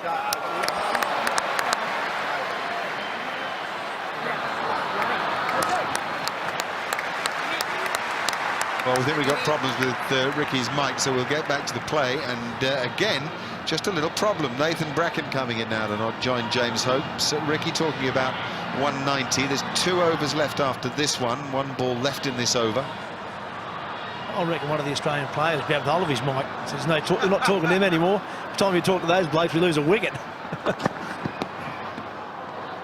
That's good umpiring, good bowling too from Dale Steyn. 7 for 170. It's a scorecard that David Warner will want to keep for the rest of his life. 89 from 43 balls. The first time he's ever played cricket for Australia, the first time he's ever played anything that could have first-class ring to it. Ben Hill for the house looks absolutely startled by the whole thing. I guess you just don't want to be compared to David Warner, nor to Ricky Ponting or David Hussey or Sean Marsh or anybody. It was a staggering performance. 7 4s and 6 6s, and somehow Johan Butter and the South Africans can smile and can fight and compete as if their very lives depend upon it. By no means are they out of this game. I was just about to say this guy Albie Morkel has been a bit spoken about so far, but he's a very smart cricketer. You'll generally find at the end of things he'll bowl slower balls wide of off stump, and he doesn't mind the odd bouncer, and he's got a pretty good bumper too. He often finished the overs in the IPL. Though I think Chennai Super Kings he played for, so he actually did a wonderful job. You'll see all the guys square here on the offside. He'll bowl short or bowl Yorkers or slower balls. Wide of off stump will be his plan, and does a pretty good job. Yeah, it's an unusual field, isn't it? They've got those 4 men that Shane Warne talked about all on the offside saving 1. And there's 4 men in the deep on the leg side, no one saving 1 on the onside. Though as I speak, the fine leg comes up to save a 1. It's because we've now got to change the batter with James Hope's on strike. More of an accomplished player. Still, no, they're actually going to go back to that field. So the 3rd man comes up, fine leg goes back.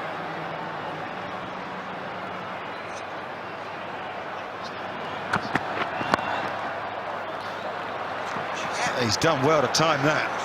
James Hope's got plenty of it.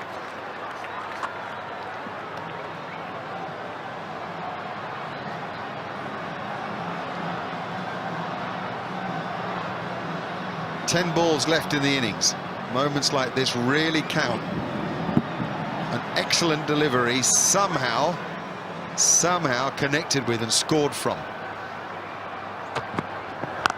The key thing is not to waste balls here. That'll be 2 more at least. The key thing is dot balls are out of the equation as far as the batting side are concerned. And that's the real hard thing about this ground, the MCG, is trying to stop those twos. The outfield is so vast, and even though you've got 4 men on the onside, that is already the second 2 in this over on the onside. It's just so hard to stop them. Big gaps between those fieldsmen in the deep.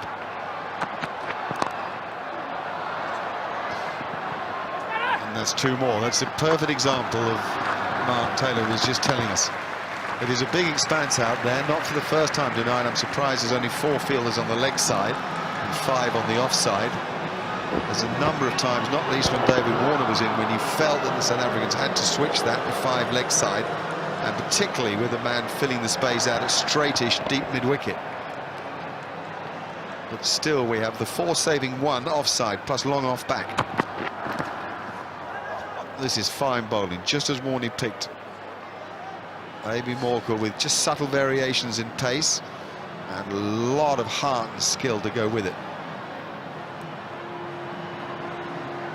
It's what it takes to bowl at the death in this sort of situation. You need a massive heart, you need to believe in yourself, and you've got to have a very precise skill. And it takes a lot of practice. It's very hard just to rock up and do it. Might only be a single this time, and is. Another reasonable over for the South Africans at this stage. 7 for 178. 7 for 178. 6 balls left in the innings. Steyn steaming in, as he's done all summer, this time having to bowl as full as he possibly can. He might, as Shane Warne says, mix his length up. That's like that. Australia will be thinking in terms of tour ball and sneaking past the 190 mark. Steyn's going with the theory a bit more conventional, with a fine leg up, both the straight fielders back, and just the 4 inside the circle, all back on the ring. That's the clever change of pace, and he's made it. What a sprint that was from Hopes. Just the bye to Mark Boucher. But what he's looked like, I think what Dale Steyn will do here, he'll bowl Yorkers wide of off stump with the odd slow ball like we saw there. There won't be as much variation as we saw Albie Morkel last over. Bouncer, slow ball and Yorker at leg stump. They're the different forms of things and different variations you can do at the end of an innings. Out. Just a little dolly to extra cover. So James Hopes has to go. It's Johan Botha who takes the catch, but it's that bowling wide and full of off stump that is an art people often miss. It's 8 for 180.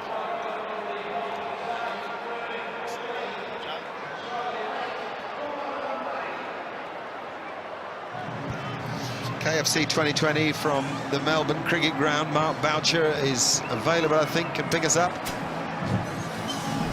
Mark Boucher, have you got us? Yes, I can hear you. What a comeback. Absolutely. 2 for 140 halfway through the 14th, 8 for 180 now. Yeah, it's amazing what wickets, if you pick up wickets, what it can do to the over rate, to the run rate. And the slower ball's working for you, but you're not quite dead. I think you've got to get down the bowling alley. It's his glove. Take one of them off, Boucher. Might be easy. I reckon they might run again. Take one off. You good enough? Is that Warney? Yes, it is, mate. How is it out there? Yeah, no, it's a great atmosphere.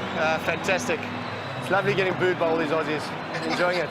Must be a relief to hear him from 200 metres away instead of 22. Absolutely. Yes, well Dale Steyn. Bang on target. Brilliant from Steyn, and a fabulous comeback from South Africa. Mark, you've got very specific tactics, haven't you, for this stage of the innings? Yeah, definitely. You know, it's always going to be difficult on a big ground like this to stop twos and that. But you know, if we can drive the boundaries up, then we're doing a job at this stage of innings. And you know, you also want to get the batters to try different things, and that's exactly what they're doing at the moment. It's working for us because we could have wickets. What would you have settled for at the start of the innings when you walked out, and what would you have settled for at 2 for 140? At the start of things, you know, when you're playing a deck like this, probably around about 160, 170. But with the start that they got, probably anything under 200 would be great. Right. So we've really pulled it back nicely. Okay. What did you make of Dave Warner, Bouch? Just hits it sweet. It's always difficult to play against a guy you don't know much about. Last ball of the innings. Last ball. Sean Tate on strike. Ball, well Dally, bowled by ball, Steyn. Dally. A single it is. Ball down. Well, that's a fantastic performance by South Africa and a thrilling one by Australia too. A wonderfully balanced 20 overs of 2020 cricket. But you never got to pick it from here, Shane. Yeah, I think Australia will be a little bit disappointed that they only end up with 182, but it's still a good score here at the MCG. You know, they've got to get 9 and over from the word go. A couple of good overs. You get 3 or 4 really good overs, only go for a 2 or 3, and Australia should win. Yeah, I agree with you, Shane. I think Australia made 200 in a match at the Gabba a couple of years ago, and I reckon this is similar to that. I think the ground here's bigger. You don't quite get as many boundaries, although Dave Warner did a pretty good job earlier this evening, but I reckon 182 at the MCG is probably worth 200 at the Gabba. So I think although the finish wasn't quite what Australia would have liked, I'm sure they're delighted with that score. And there's the card. David Warner, 89 from 43 balls, 7 boundaries and 6 sixes. His first appearance for Australia, never having played for the Blues. A wonderful, wonderful innings. 21 for Ricky Ponting, 19 for David Hussey, but the Australians lost their way a bit. At one stage, 2 for 140, finishing with 9 for 182 from 20 overs. Excellent bowling from the South Africans at the death, led by Mackay and Tini, who bowled 2 overs for 26 and finished with 4 for 40, picking up 2 wickets on the way. A couple of useful overs from Lodwobo Tsotsobe, I should say, 1 for 16, 3 for 38 from Dale Steyn, brilliant right at the end there, and 4 overs, 2 for 30 from A.B. Morkel. Therefore, 183 to win the game. Look at the rate these days. I mean, how times have changed. At a rate of 9.15 and over.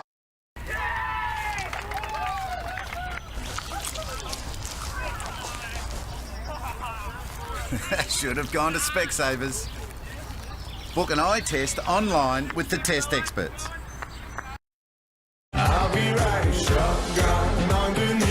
For over 20 years, CommBank has been supporting women in cricket so that thousands more girls can. CommBank, proud supporter of women in cricket. Well, you're obviously with Alinta Energy. Yeah, of course. Especially with their great energy deal. Shall we test them out? Turn it off, mate. Join over 1 million Australians. Switch to Alinta Energy, supporting your home team. Welcome to international cricket, Dave Warner. I was quite nervous because I was facing, I think, Dirk Nanners at the time, I think Mitchell Johnson as well, and Sean Tate. A.B. de Villiers is out! That is another rocket. Look at 155.4 Ks. I was like, man, what's it going to be like out there if I'm facing 150 Ks an hour in the net? Watch for Marsh and Warner. They are incredible hitters. Then we've got Ponting and Hussey and David Hussey to hold the side together if needed. You know, to go out in the middle and play an international game and in front of 90,000 people, you know, fouling is never an option. It's never in my mind. So I went out there and just backed myself and played the way that I had been playing that last sort of 6 to 8 weeks when I got the opportunity to open the batting in New South Wales. That's wide, that's an edge, and that's 4. What an over, 18 from it. It was awesome. Playing alongside Ricky Ponting as well. He was obviously an idol of mine, and to go out there and play alongside him and have him come down the wicket and just laugh and just basically, what was that shot?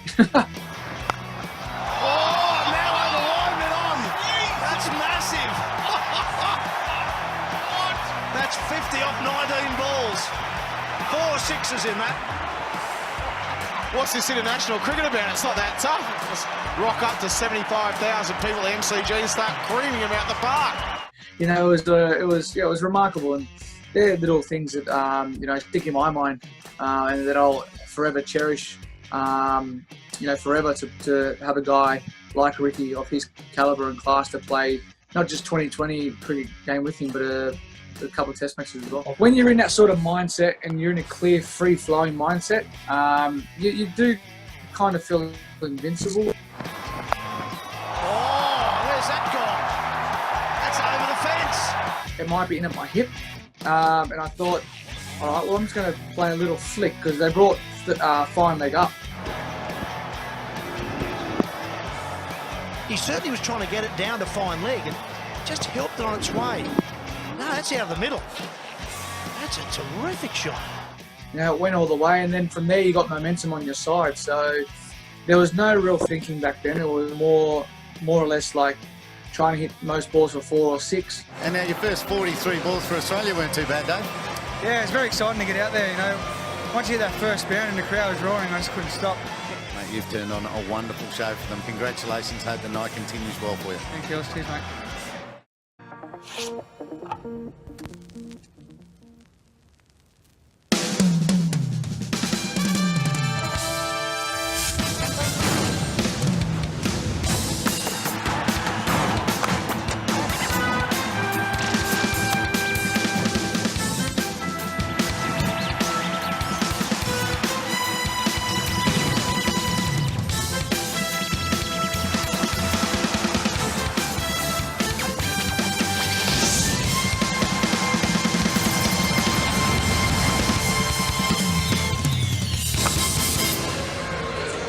Welcome back to the Melbourne Cricket Ground. Shane Warne and I are just down by the players' race, and we've been nailed by the smoke from the fireworks. Jesus. 9 for 182. 9 for 182, the Australians. 183 for South Africa to win it. How are they going to go about it? It's really important the first 6 overs. I think their target will be similar to what we said the Australians, 60. They've got to hold wickets in the shed, but the atmosphere down here is unbelievable. I feel like in my hat to the umpire, I think. This is fun. Who are you backing? I think Australia, the score they've got is a very good score. Although they feel a little bit down that they didn't get as many at the end as they would have liked, it's still a very, very good score. You excited by the presence of Herschel Gibbs? Yeah, he adds that variety and flair to the South African team, and I think he's the one guy at the top of the order that can really get South Africans off to a flyer. So beware Herschel Gibbs here. And have you ever seen a debut like David Warner? Wow, he was something special. As we set up on commentary, beware the clubbing. The club cricketer is out there all starting to ring their mates and say, I can play for Australia.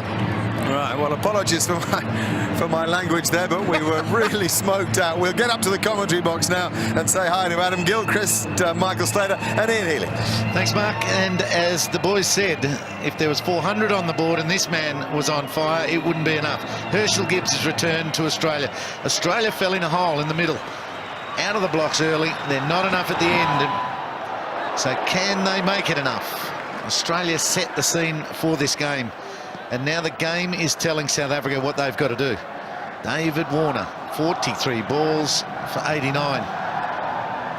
Herschel Gibbs and Jacques Kallis, tried and tested professionals for South Africa. What are they going to deliver? Extremely consistent pitch. Bracken with ball in hand. Not too much swing. So, Gilly, it's set for a top-order onslaught from South Africa as well. You're right. It's going to be very interesting that we keep using the M word, momentum. That totally changed, didn't it, the last 10 overs in the Australian innings. It went the way of the South Africans. So crucial this early period. I wouldn't be surprised here if I know Herschel the way I did get to know him in the IPL. He'll be a little bit cautious here just for the first couple of overs at least. Just have a look at a few. Oh, yeah, sure. And as I said, I got to know him extremely well over there in the IPL. The little lap sweep didn't come off. He's got himself a wide, but look, I guess I described him as a Mozzie. He's not a big thinker of the game. He's instinctive as well, and when it comes off, it's great to watch. But yeah, it's certainly even, Steve. I think Australia just with their nose in front with 180 on the board. It's not too risky, that shot, to walk inside something from Nathan Bracken, known to swing the ball into the right-handers and flip it down to fine leg. This time it's full, it's pitched and hit outside leg, in my opinion, but not the umpires. He looked very disappointed there, Gibbs. I think maybe a bit of bat on there. He's looking at the the bottom of his bat. Bracken there celebrating. The Aussies will be thrilled with that, but Herschel Gibbs, what a strike for the Australians. Out 3 balls for a duck. South Africans are away to the worst possible start, really, 1 for 1.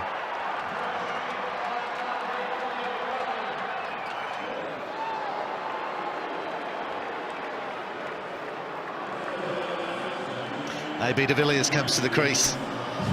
We've got Nathan Bracken mic'd up out there. Brax, can you hear me? It's Heels. I can hear you, mate. How you doing? What do you make of that? You've bowled a wide and now got the wicket. How's it feeling?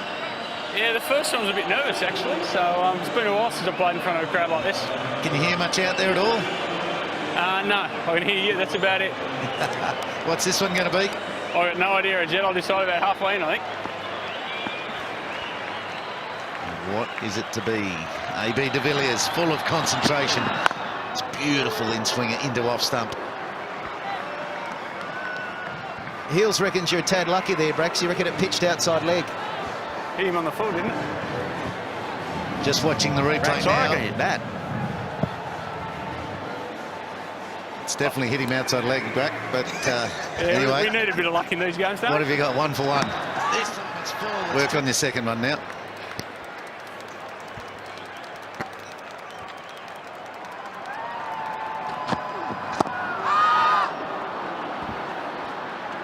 It's a big loss, though, isn't it? Herschel Gibbs, and he'll look back at the replay and go, no, he's just arrived in Australia. Frustrating, be at home, missing out on the test matches, and he would have been glued to them, I dare say. Or maybe he wasn't. When you're out of the side, you tend to try and get away from it, don't you, if you feel you've been harshly dealt with. But Herschel Gibbs will feature throughout the summer. He's such an explosive player. Gibbs looked upset about maybe he hit it as well. And that's the end of the first over. South Africa are under pressure.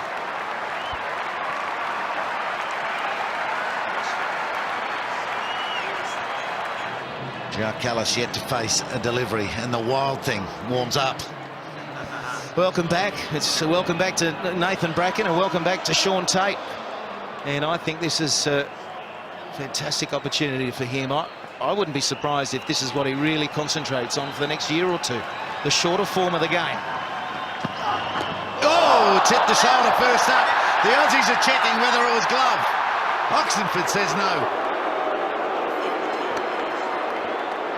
152 kilometres, if you don't mind, very first ball. It's no warm-up time here in this game of 2020. Sean Tate has just strolled in. You're right, Slats. I think he will focus on this shorter version of the game and the shorter deliveries at Jacques Kallis after that. I think that's looks like an interesting call there from, yeah, well, not 100% sure there. We've got the replays, but what's coming up next? Here it is. Down leg. It's worked the legs down to fine leg, and Kallis cops a 155er. Well, I'm sure what it was. It was a glove. It was a glove through to wide at first slip, and it was just the game providing the swings and roundabouts. Herschel Gibbs unlucky. Jacques Kallis getting one that should have been given, not out. But that's a scorcher. First delivery, 152. That's going to surprise anyone. Off the glove. There she goes. And Tate having a chuckle, I guess. If you know you can run in your first 2 balls and hit the 155 mark, you can keep laughing even if they give them all not out. AB de Villiers is out. He's hurt and he's down and he's got to go. Well, he can't move for the moment. He's in real strife. That is another rocket. Look at 155.4 Ks straight into the abdomen, and he's crippled over onto the stumps. And this is going to be an awful walk-off for a man who has been hurt and dismissed. Must be the right hip. Yeah, right in the point of the iliac crest, then he hits the top of off. The stump has been hammered by the bat on the way down. They say, here we go there, you'll just see the bat coming down, bang, right on top. What a shocking feeling. They say it's a long walk for a duck here at the MCG. Anyway, let alone when you're hobbling and can't walk. 2 for 2, the South Africans. Well, they talk about 3 lengths, these bowlers. It must be the Yorker, the good length ball and the short ball. Well, Tate is just sauntering to the crease and producing fire right from the word go. Well, is he pumped to be back? Is he angry at missing some cricket? He's got a bee in his bonnet. I know what it is. You know that calendar they produced? They only showed his head. Just the head. They didn't show the body. He's proving that he's as strong as those other brutes. And the South Africans are feeling him. JP Domini, number 4. De Villiers, their big hope, hit wicket for naught. Now Domini, the left-hander. Tater's got the ability to swing it into lefties or go across or hit them in the helmet.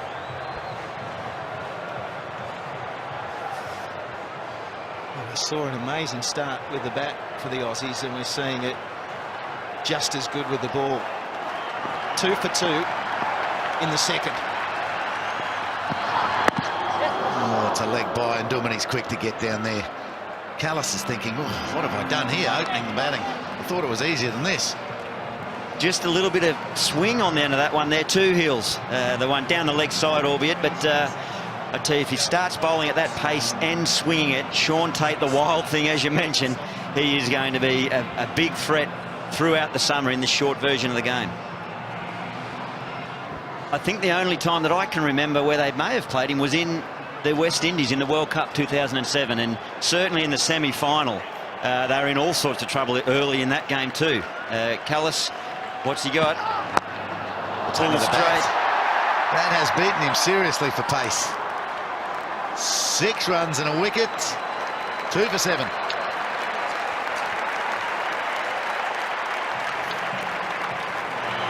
We've seen those sorts of scenes all summer. The crowds have been so appreciative of new fast bowling talent around Australia. Peter Siddle had them on the edge of their seats here in Melbourne. Dougie Bollinger in Sydney, so too Peter Siddle again up there, and now Tate in the 2020. A.B. de Villiers, the pull shot turned into a very risky and painful scenario. Hilfenhaus. Well, that's an interesting change, isn't it? Bringing Hilfenhaus straight in. But look, just with regard to A.B. de Villiers, we hope he's okay. I mean, that has scorched him into the hip, and a ball as hard as it is coming at this pace could genuinely break your bone. So let's hope that he's okay, because he's got a lot to offer for the remainder of the Australian summer.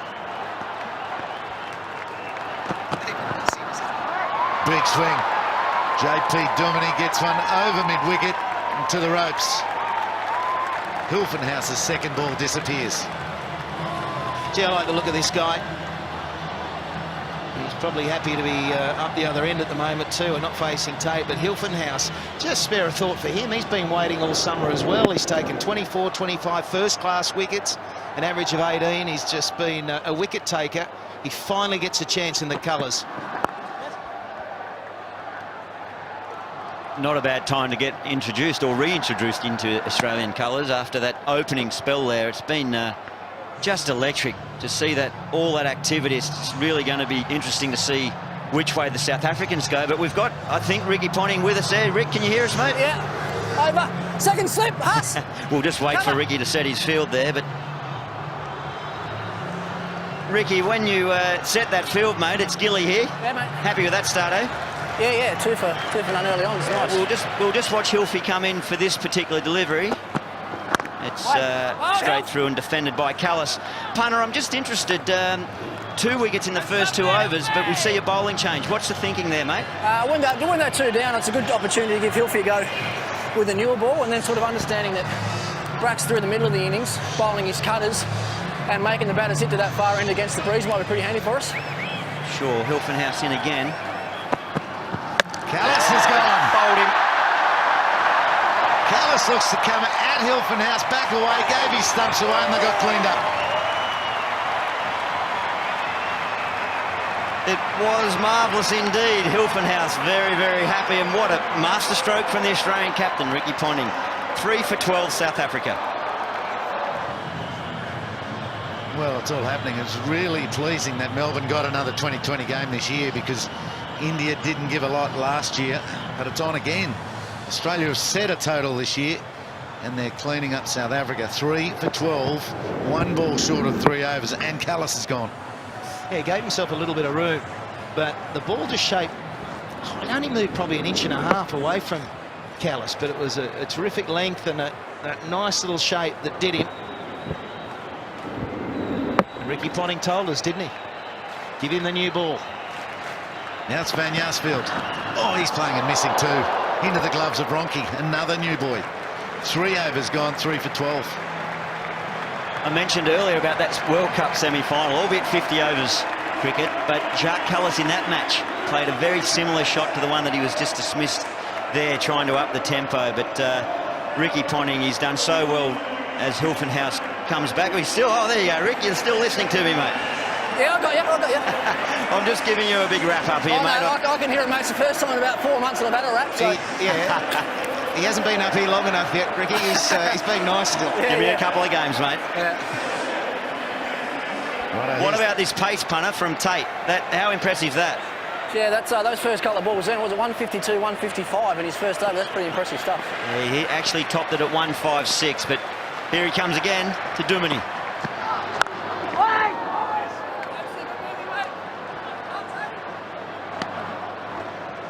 Ricky, one last question for you, mate. Is it any surprise that he's come in and begun with this pace? The reports at training were that he got it right in the nets and bowled with some extreme heat there yesterday. What sort of mindset? Was he really excited, jumping out of his skin? Yeah, if you read the comments in the paper this morning, he said exactly that he feels really fresh and feels raring to go. And whenever you can come out and bowl 152 first ball, says you're in pretty good shape. Oh, Dominic gets under one. So Tate gets his second over. Hilfenhaus took over from Bracken and kept the momentum going. Each of the 3 bowlers with a wicket. In South Africa, what have they got? They're down to Van Yarsfield and Boucher, Albie Morkel, and then the lower tail.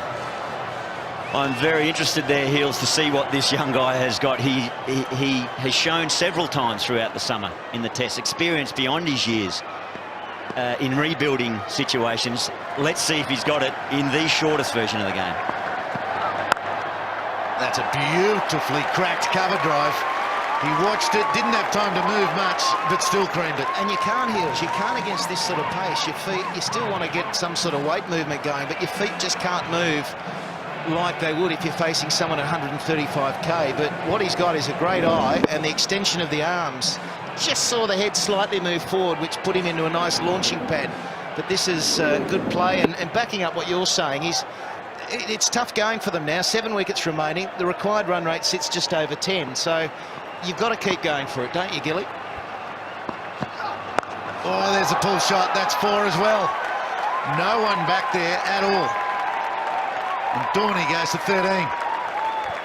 You're right about the lack of foot movement. I don't think anyone should be too critical of a lack of foot movement at this pace. I certainly found the times of facing the faster bowlers, and even we see here Duminy just scooping enough of it over there to get to the boundary.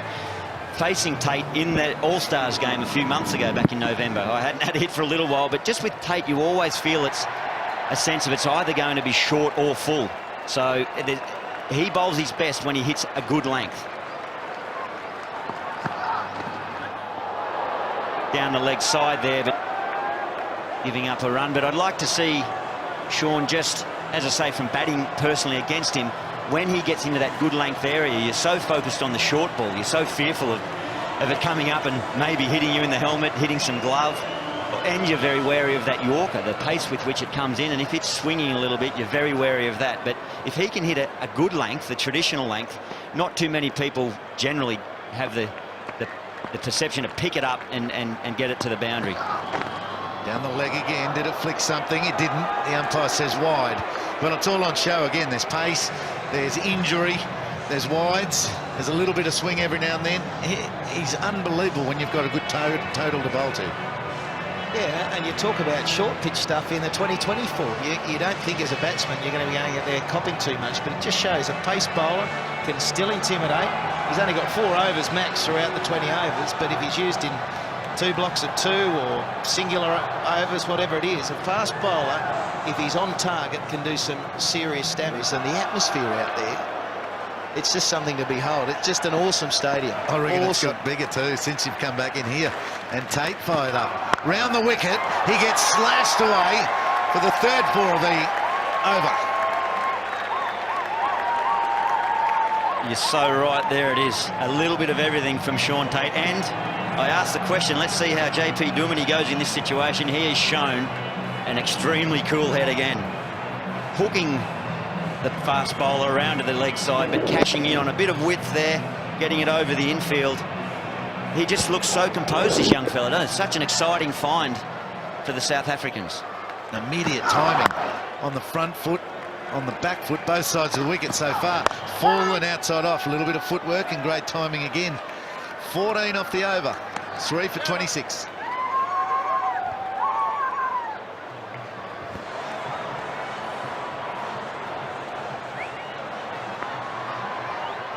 Under 10 and over now. Van Jaarsveld is off. Ring field set for Ben Hilfenhaus. And everything settles down when you get a bowler that is 145 k's an hour compared to 155. Johan Borta there on the chair nearest to us. The captain, 156 runs to win in 15.5 overs. Good luck. The thing is, it can change so quickly. A couple of big overs for South Africa. They're right back on it. It's magnificent. Now he's on the front foot, straight down the ground. There's another momentum swing, gentlemen. I'm talking about it. That is just a glorious stroke. The South African crowd are happy. Cool hand Luke, he's just so calm under pressure, this guy. In the purest sense, that's the best shot of the night. In the out-and-out hitting, Warner probably has that, I would say. Dave Warner just turned it on at the start of this game, and the Australian bowling, last couple of overs, just struggling a little bit, but the 3 wickets will be hurting South Africa. Now, this is interesting. The latest Betfair odds are in. For those interested, Australia $1.04, and South Africa are $16. Full toss, chopped over the head of Ronke and the Colonel, and 4. Oh, that's the best one-day shot in the book. The old French shot. Pretty safe. Well, how do you get a full toss there? So Hilfenhaus looking for the Yorker. He's been hit down the ground when he tried his slow ball, so he goes back to the Yorker. Bumps it over the keeper's head for 4. We used to say that when you were batting, because you square cut every first ball you ever faced, we'd be sitting there dressing and say, how on earth can he get a half volley square cut to there? You can do it. Good point. Good point. Dominy is 25. 25. Just under 5 overs. They refuse to lie down. They haven't done it all summer. They've won big moments in the 2 early test matches in Perth and Melbourne. So why should this be any different? I guess Warner didn't play the tests. Could be the difference. And Australia have gone from Bracken and Tate loving it to now very thoughtful. Total ring field. Third man is up and they're able to keep it to a dot. 9 from it, 3 for 35.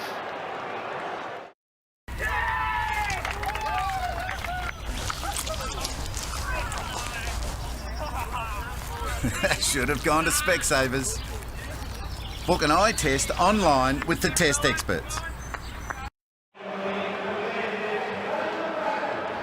Vaughan Van Jaarsveld has to come into his first match in Australia for this summer and impress. Keep up with JP Duminy.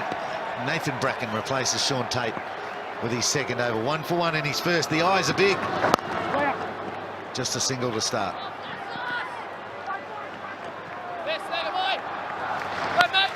It'll be interesting to see what Bracken produces this over. Ricky spoke about the change of pace. Certainly know at the closing overs of his bowling spells in the death overs, as we say, we tend to see him bowling a lot of slow balls. Maybe the wicketkeeper gets up over the stumps, but Nathan, I think we'll try to have that full variation. Try to jam a few Yorkers. Third man comes up now, and we've got the deep long on, so perhaps some pace changes here.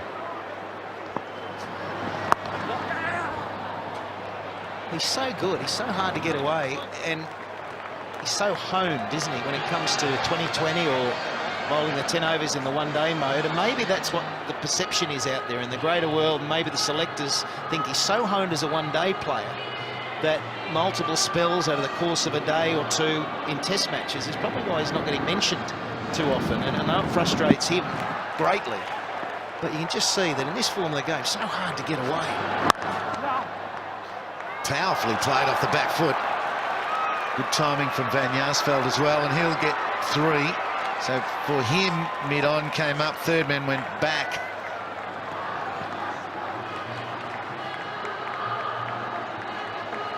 Bronchi getting a good opportunity tonight, Heels. He'll be loving it. Haddon a little bit fatigued, and a good move, I think, to bring in the youngster. Well, I don't think he's that young at the moment. Maybe he's 27, I think, but young inexperienced-wise, did unbelievably well in the West Indies with the gloves and with the bat in the one-day series over there. So it's nice to give another one some experience, definitely. And he's been crisp. He's been really sharp to the bowling of Tate and others. Yeah, you're right. It's a good opportunity for him, and I loved his attitude. I saw some quotes, and I spoke to him this morning, actually, just on the way to the ground. I saw him, and he just made the comment that Hadge is having a rest. I'm lucky to be number 2 at the moment. I'll get a go, and once he's ready, I'll get flicked on to the back home. Flicked on back home, you reckon? Very casual. Offside field, he's up, and Duminy can't pierce it. Magnificent fielding on display now. Oh, brilliant. David Hussey. They look similar out there from a distance. I thought that was Mike Hussey, but Dave Hussey showing his brother that he's got what it takes in the field as well. That's dynamic stuff. Third man was up too, saving a certain boundary. Another change of pace there from Bracken. Third man still up, and the long on back.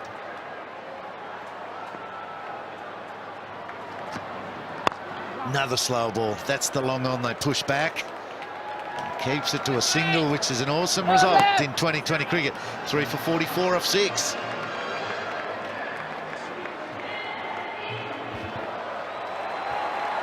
139 off 84 balls. That's doable, Gilly, isn't it? Anything is possible, Heels, in this form of the game.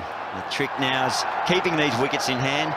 We've got Albie Morkel, who we've mentioned can strike the ball. We've spoken about his bowling variations, but in South Africa in the World 2020, he was hitting them into the brewery in Cape Town, measuring over 100-metre hits. So he's certainly got the firepower, along with Mark Boucher. Hopes into the attack. Can be hard to hit. South Africans pushing for 2. They don't get there. This Australian team has got some great versatility about it. Blokes who can strike the ball as well as bowl and change their pace. They'll be hard to beat. You're right, I've loved the energy from everyone, and there's a turnover of players, no doubt. There's some young debutants, but just love the energy that the whole team is exuding out there. You see Hopes, it's chipped around in front of square leg there, just for one to Duminy, but it can have such a positive flow on. If Australia do well in the one-day series, the shorter version of the game here, as they lead into that already spoken about test series over in South Africa, it's going to have a positive effect in all forms of the game, and I think the guys that are in the test team will benefit from any energy that new young guys bring in, and Warner's had that effect today. Hope's coming back into it. Hilfenhaus has got a wicket, so, and Dave Hussey at backward point there, you know, fantastic fielding. So plenty of energy. It's positive signs for the moment. It's just that it is the freshness, isn't it? Like Dave Warner tonight, how he didn't get overcome by the situation is what amazed me so much, that he came out, limited experience in the one-day form. He hasn't played a first-class game. We keep mentioning that. And it was a confidence, the adrenaline, the nerves would have been there, but he used them in such a positive way. Very easy as a youngster for that to get over, become overstimulated, and before you know it, you're playing a ridiculous shot. So, outstanding. At this stage, Australia were at 1 for 60 odd. So about a 25-run difference. And Dave Warner was the reason why. The free swing of the bat is just extraordinary. A little bit of innovation. He spoke to Hills, didn't he? He said to you that he was premeditating a little bit on that one, but still got it around there. Hopes in last ball. That is a free swing as well. That hasn't quite gone all the way, but it's made its way to the fence. JP Duminy, 9 from the over, 3 for 53 South Africa. Dooney on the move now, 35 from just 21 to follow up the work of Warner we were just speaking about. There's a change in the commentary box. So Mark Nicholas is with Shane Warne and Mark Taylor. Thank you, Ian Healy. And a nice time to come in as well, with South Africa once again fighting back. All sorts of trouble at 3 for 12. Now 3 for 53. These two have added 41. With only just over 4 overs. And first time we're going to see a slower bowler come into the attack for Australia. It'll be David Hussey to bowl his off spin from the members' end of the ground. May well be brought into the attack ahead of Cameron White because he bowls off spin. He'll be able to spin it away from the two left-handers. And a little bit of turn there as well. Yeah, one thing David Hussey does do well for Victoria when the game's here at the MCG, he gets through his overs really quickly too. He can change his pace. Generally, he'll bowl fast. His pace will be around that 90k an hour. But he gets through, he can really hustle as a batsman. He makes sure you have to take your time and set yourself and make him wait. Don't let him dictate terms.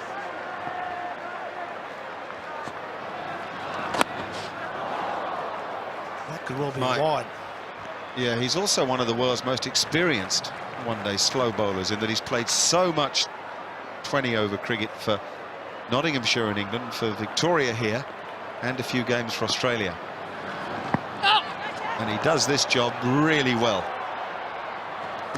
He's got a batsman's nous and he applies it to his bowling. He almost bowls with a reverse follow-through, doesn't he? He bowls the ball and he's already on the way back to bowl the next one. Speared that in. Just a single.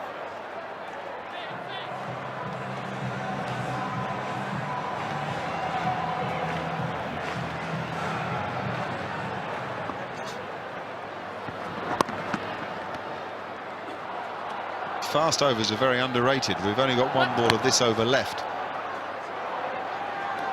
There have been 6 balls actually bowled because there's been a wide. They sneak up on batting teams who think they've got a run rate in control and suddenly it's gone. That's nicely played. There'll be more than one in this. Once again, he's found a gap, Duminy, and he's got the timing to go with it. It's 3 from the last ball and 9 from the over. 3 for 62. 3 for 62, South Africa after 8. Duminy doing well for South Africa. At the other end, Van Jaarsveld also doing a good job. Generally picking up a single at worst every ball and getting Duminy on strike, which is what you need to do when you've got a player going as well as Duminy is. And that's really good match awareness. And that's something that's really important in 2020. There's lots of things that are important, but match awareness and game awareness in any form of cricket is important, but especially this year, you just haven't got time.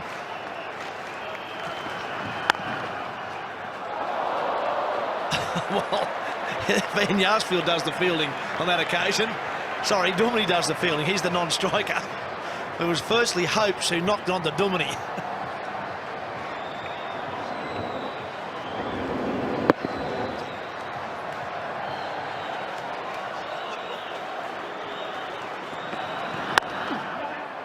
Very exciting for South African fans to be turning on at home and seeing these 2 young players at the crease. JP Duminy, who's really got a bit of magic about him. He's got 40. Vaughan Van Jaarsveld, who isn't any relation to Martin, but who is also a very gifted young player, comes from a school that's produced a lot of good South African cricketers. And this partnership worth 52. What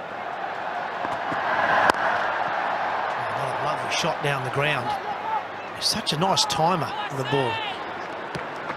JP Duminy plays sort of orthodox cricket shots, but plays them so well, times the ball so well.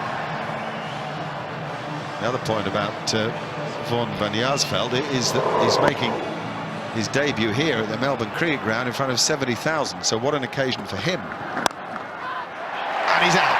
He's caught a mid-wicket. Put the spell on him, I'm afraid. Cameron White takes the catch. That's a pity because the partnership had a nice rhythm to it. You're taking wickets every time you come on the commentary, you get a wicket. Yeah, it's a shame that for South Africa, they're doing a good partnership, 53 off 36 balls. They're doing a really good job. Unfortunately for South Africa, they lose another wicket. It's 4 for 65. Coach and captain having a chat. They need to score at 10.5 runs per over from here on in to win. Maybe a thought of a change in the batting order. Mark Boucher's come in at number 6, and I like that because he's a good player, Mark Boucher. Play in just about any situation within a game. Generally scores quickly. We saw him in the Test series at times take his time, and South Africa needed him to take his time, and it starts off with a bouncer. Oh, not a bouncer, a bouncer.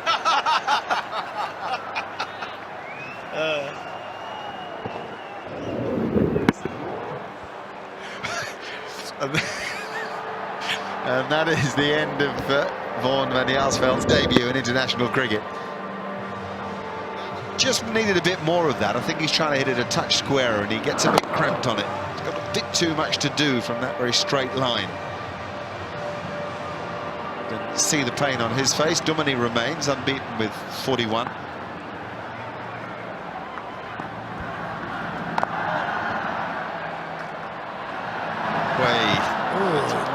No, we won't get an overthrow. Boucher had just gone too far. Very important that Boucher hangs on in here with Duminy. Morkel, Botha have got to be used for big hitting later. So what they need is another partnership like the one we've just seen. A sensibly constructed partnership. Lots of good running between the wickets and placement. There's a lot of twos available at the Melbourne Cricket Ground. It's a huge outfield, particularly side to side. And it's a case of just keeping it calm, even though the required rate is over 10 and over.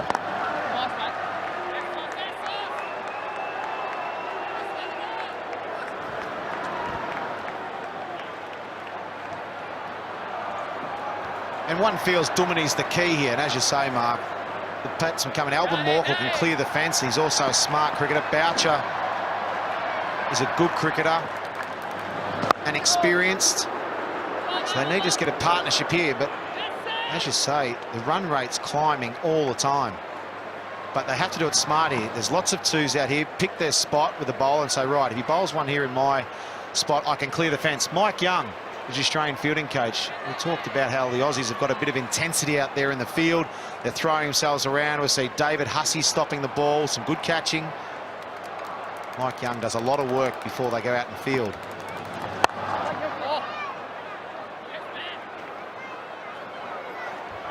With his tobacco as well.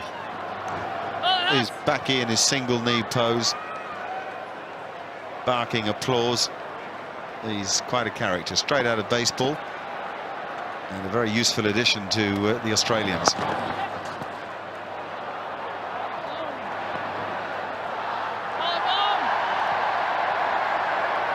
Hussey's got him again, only one ball of this over. I tell you, if they didn't have to move the screen every ball for the left and right hander, he'd bowl him even quicker. That's what we're waiting for now. Very important that the batsmen take a little time out, try to slow Hussey down, rather than let him dictate terms. It's another 2, and it's 4 for 73.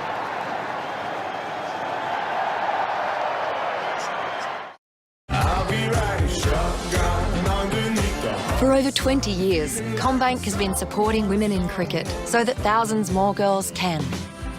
CommBank, proud supporter of women in cricket. 10 overs bowled, halfway through, 4 for 73, South Africa. 28 runs behind where Australia was earlier this evening. The run rate required is now up to 11. Really, it is up to Duminy, I think, as we're talking about, just to keep picking up the 2s, the 3s, the odd boundary, and someone else to do some hitting. Yeah, exactly right. But at the moment now, they can't panic now with 109 off 59 balls. They can't panic now and leave too much to do. What they can do, though, if they keep wickets in hand off the last 3 overs, even if they need 40, they can still do it if these two are set. And Duminy's still in, and with Alban Morkel come in, he can clear the ropes. He can hit a very big ball. So it's important they keep wickets and give themselves a chance in those last 3 overs and not give it away now. That's it. There's only one way you can lose the game, and that's by being all out.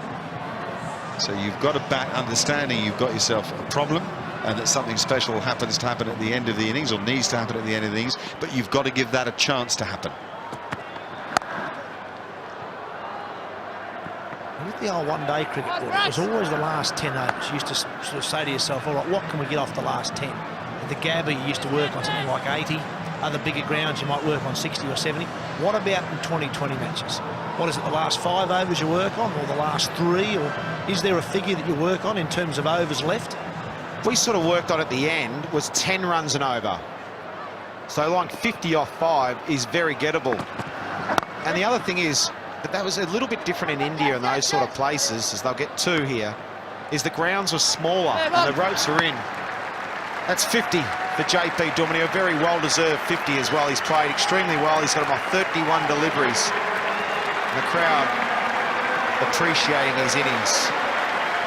7 boundaries in that 50. And he's one of the best-looking players I've seen come on the scene.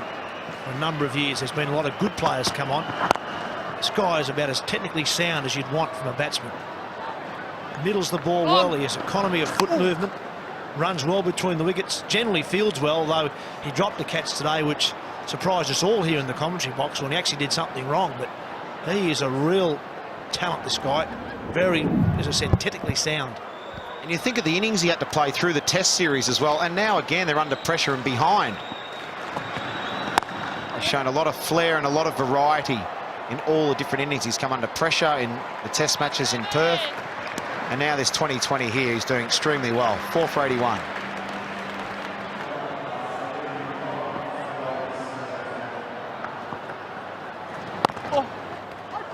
Hussey continuing very quickly as well.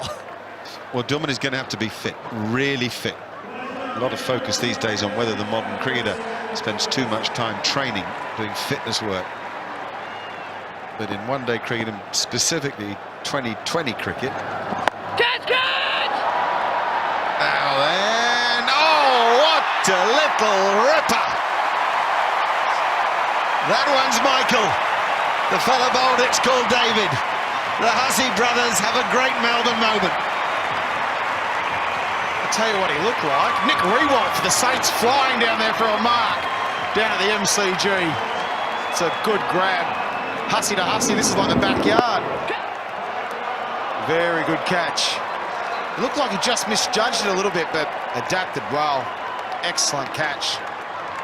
Australia take another wicket, 5 for 82.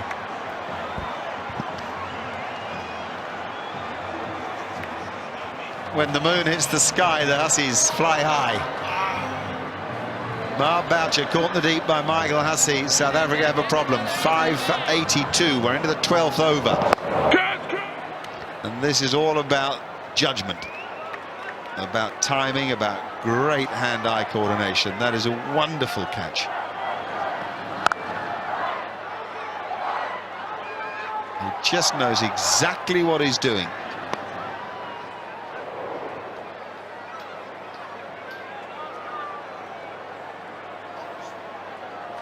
And a big wicket too, Mark Boucher, who's such a competitor. Now here's the man that Shane Warne was just talking about, Albie Morkel, who plays with Warney for the Rajasthan Royals in the IPL. And is a very, very handy striker of the ball.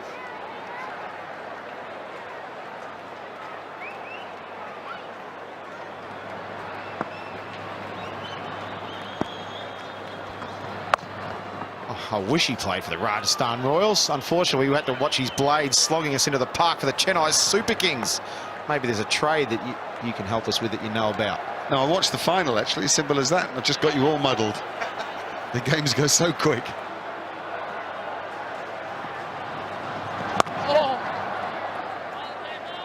It doesn't stop the fact that he is a fabulous striker of the ball. Super Kings or Royals. So 2 runs a ball needed from now on. And so that's trouble. 12 and over. That's boundaries. No longer singles are any good. That'll help though, that'll be a wide. Hussey annoyed with himself. It's been a good over. Before that, just the 4 singles and the wicket. Look at him back already, looking to bowl.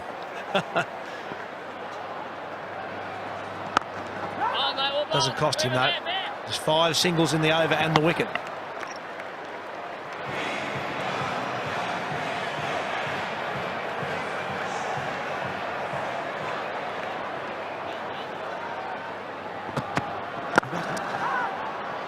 Good start for James Hopes. 62,148, the official crowd. Excellent crowd, and they've made plenty of noise too, particularly earlier this evening when David Warner started brilliantly. Started an international career with 89 from 43 balls. He's only just started a New South Wales career. Hasn't played a first-class game, and now he's made an 89 at the MCG.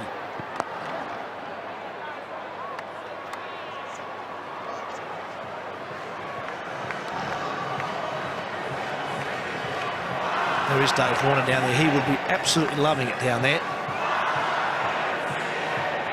Fielding on the fence, in front of the old, well, just around from Bay 13, isn't it? There he is. He's now coming up to mid-off. He probably doesn't want to do that. Probably wants to stay out there on the rope and turn around and say, hey, it's me, Dave Warner. There's no one in this ground probably would have seen him before tonight. I sure would have heard of him by now.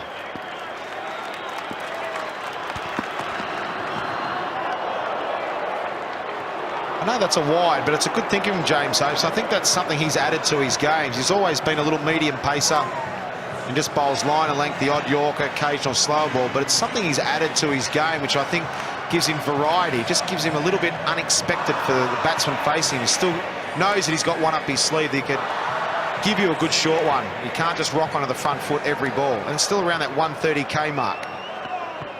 So it's not slow. Speaking about the crowd, I'll tell you what, they made the noise like about 85 to 100,000. If Bill Laurie was here, there would have been 150,000 here, I reckon.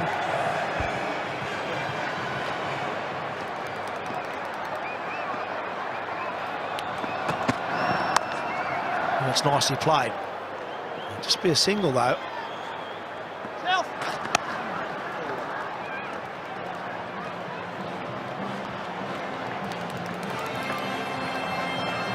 That's the tough part about this game, is there's no time to regroup, is there? Chase 183 for victory. You lose a couple of early wickets. It's so hard to get yourself back in the game. They've done a good job so far, South Africa, to give themselves a chance. And boy, isn't Dumity giving them every possible chance. It's another beautifully timed shot. He does stay beautifully still. He really is an uncomplicated batsman. There's no movement around the crease there, no big trigger.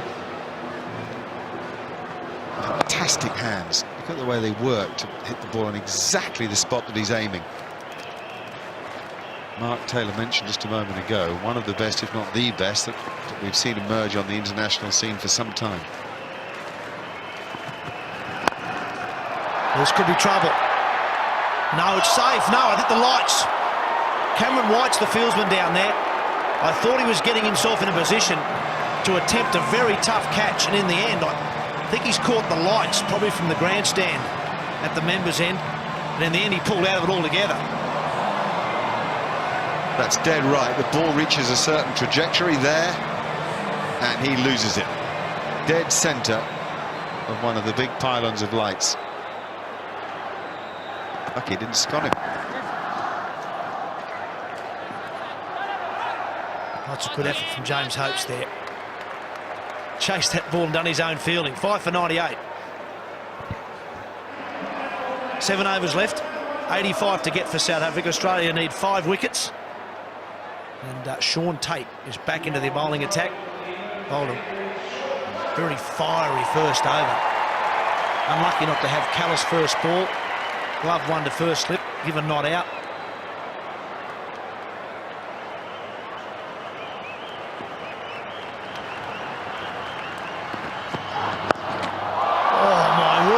Play that shot. That's 6. That is an unbelievable stroke. Off a ball that's about a tick under 150 Ks. He's flicked it over the keeper for 6. Well, we've talked about Dumini's skill and execution, but I'll tell you what, Sean Tate bowling somewhere around 150k to do it with the composure that he did that without rushing, just to actually stand a little bit to his left and just sort of ramp it with fine leg up. I'll tell you where this one's going. This is going to be halfway down the deck and fast. Like that. Just before I saw at the start of this over, Shaun Tait looked at the captain, Ricky Ponting, and fine leg was up. And Tait said, I want to bowl a bouncer. And Ricky said, no, no bouncers. I just wonder if Duminy picked it up and knew it was going to be a Yorker, which gave him half an advantage. I think Tait saw enough of that stuff. I'm going halfway and fast. It's one of the most amazing shots that I've ever seen.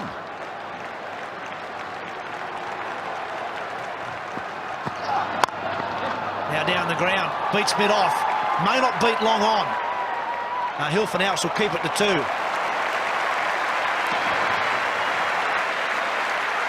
Been some magnificent cricket tonight, beginning with David Warner's assault on the South Africans. Incredible innings from him. Some of the fielding, some of the bowling at the end by the South Africans. The Australians in the field have just been fabulous. And now Duminy turning it on. You can quite see why people flock to this form of the game. This is just spectacular.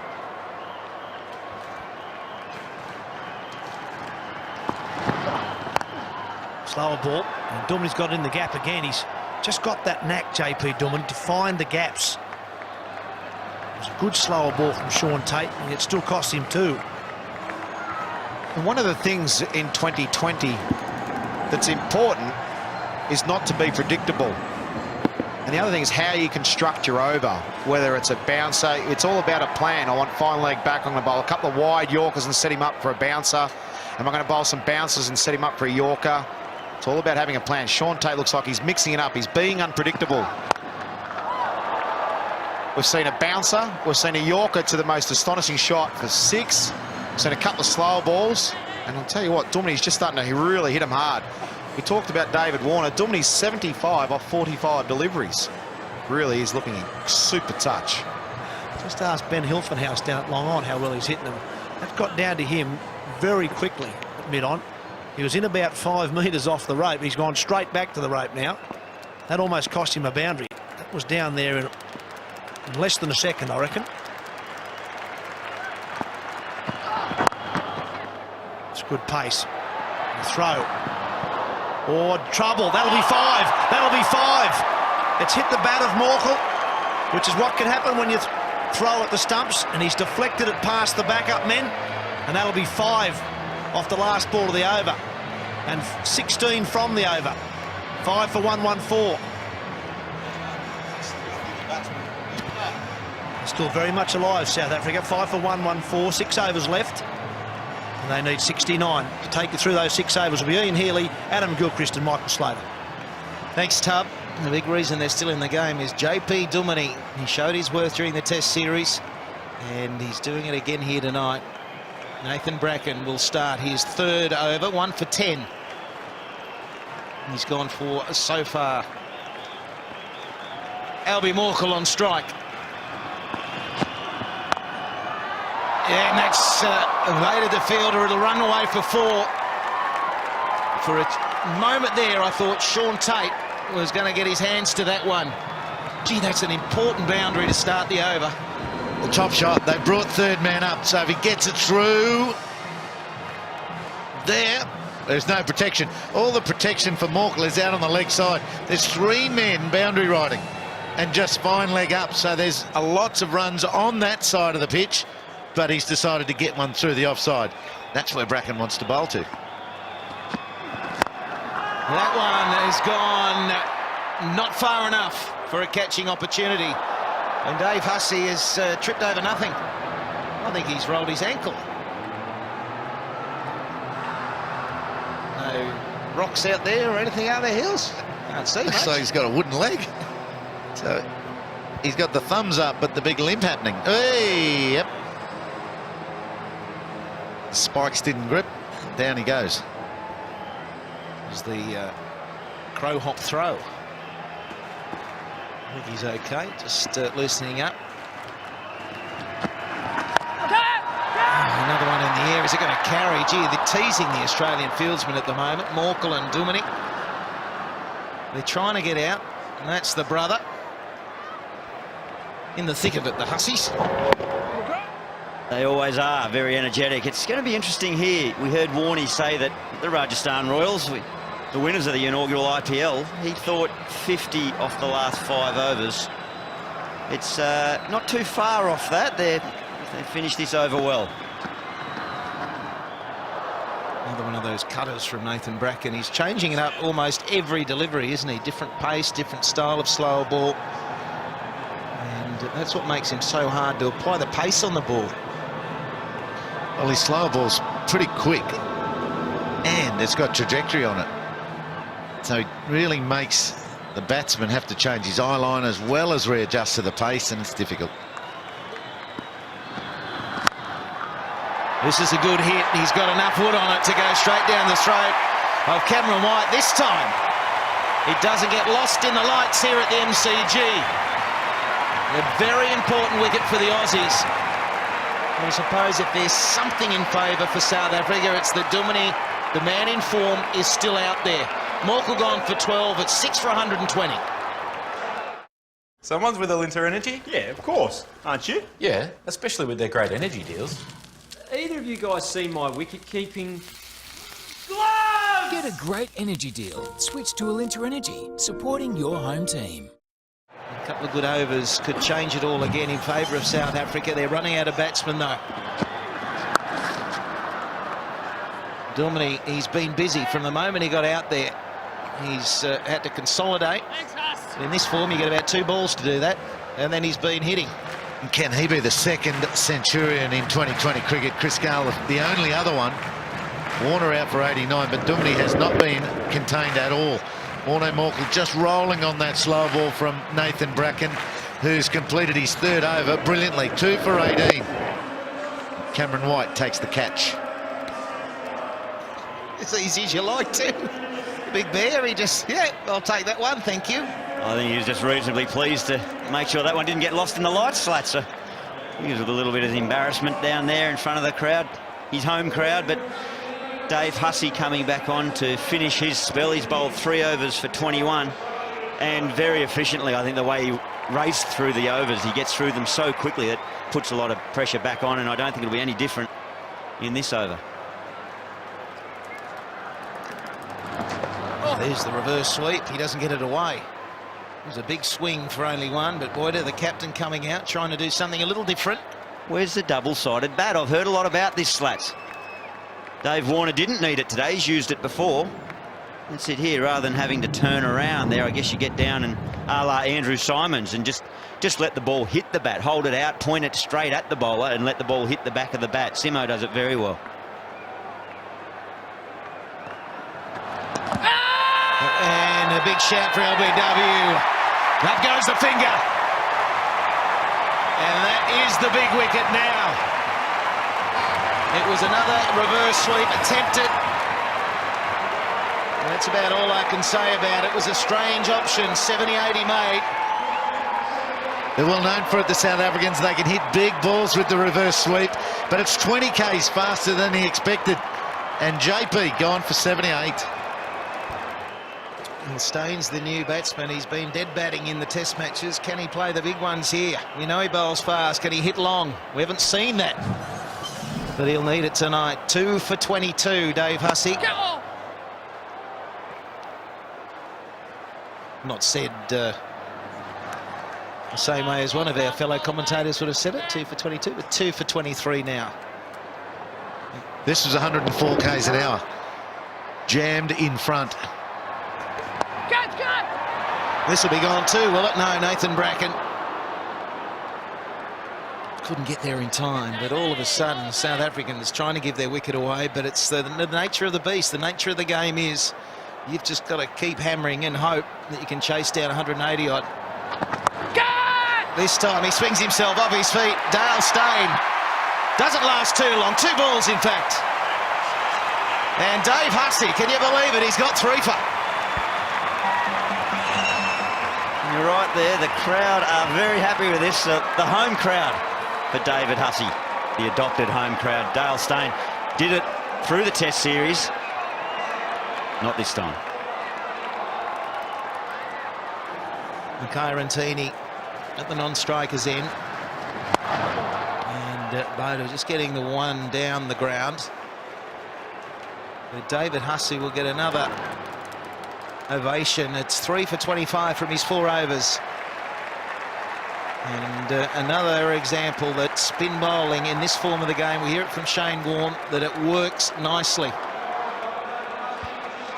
He's a versatile cricketer, isn't he? He contributed a little bit with the bat, definitely in the field, and then comes on, picks up 3 for 25 off 4. That's one of the attractions of Dave Hussey. He attracted a huge price in the IPL auction, but you know, very promising signs for him as he tries to establish an international career. Well, let's go outside to the skipper of the Aussies, Ricky Ponting. You must be delighted at Dave Hussey's contribution. Yeah, he's done a good job for us. As you say, I just heard you on air then. He's very versatile, there's no doubt about that. I mean, he probably would have liked to have got more runs tonight, but when he put 3 wickets on it, and he's pretty good in the field as well. He's a pretty good package of this form of the game. Duminy was the man that was probably the one you had to get out. While he was there, there was still a chance. Yeah, he played beautifully, didn't he? He struck the ball very, very nicely, as he did through the test matches as well. That's a great Yorker there from Hilton House. Ponting himself mopping it up there.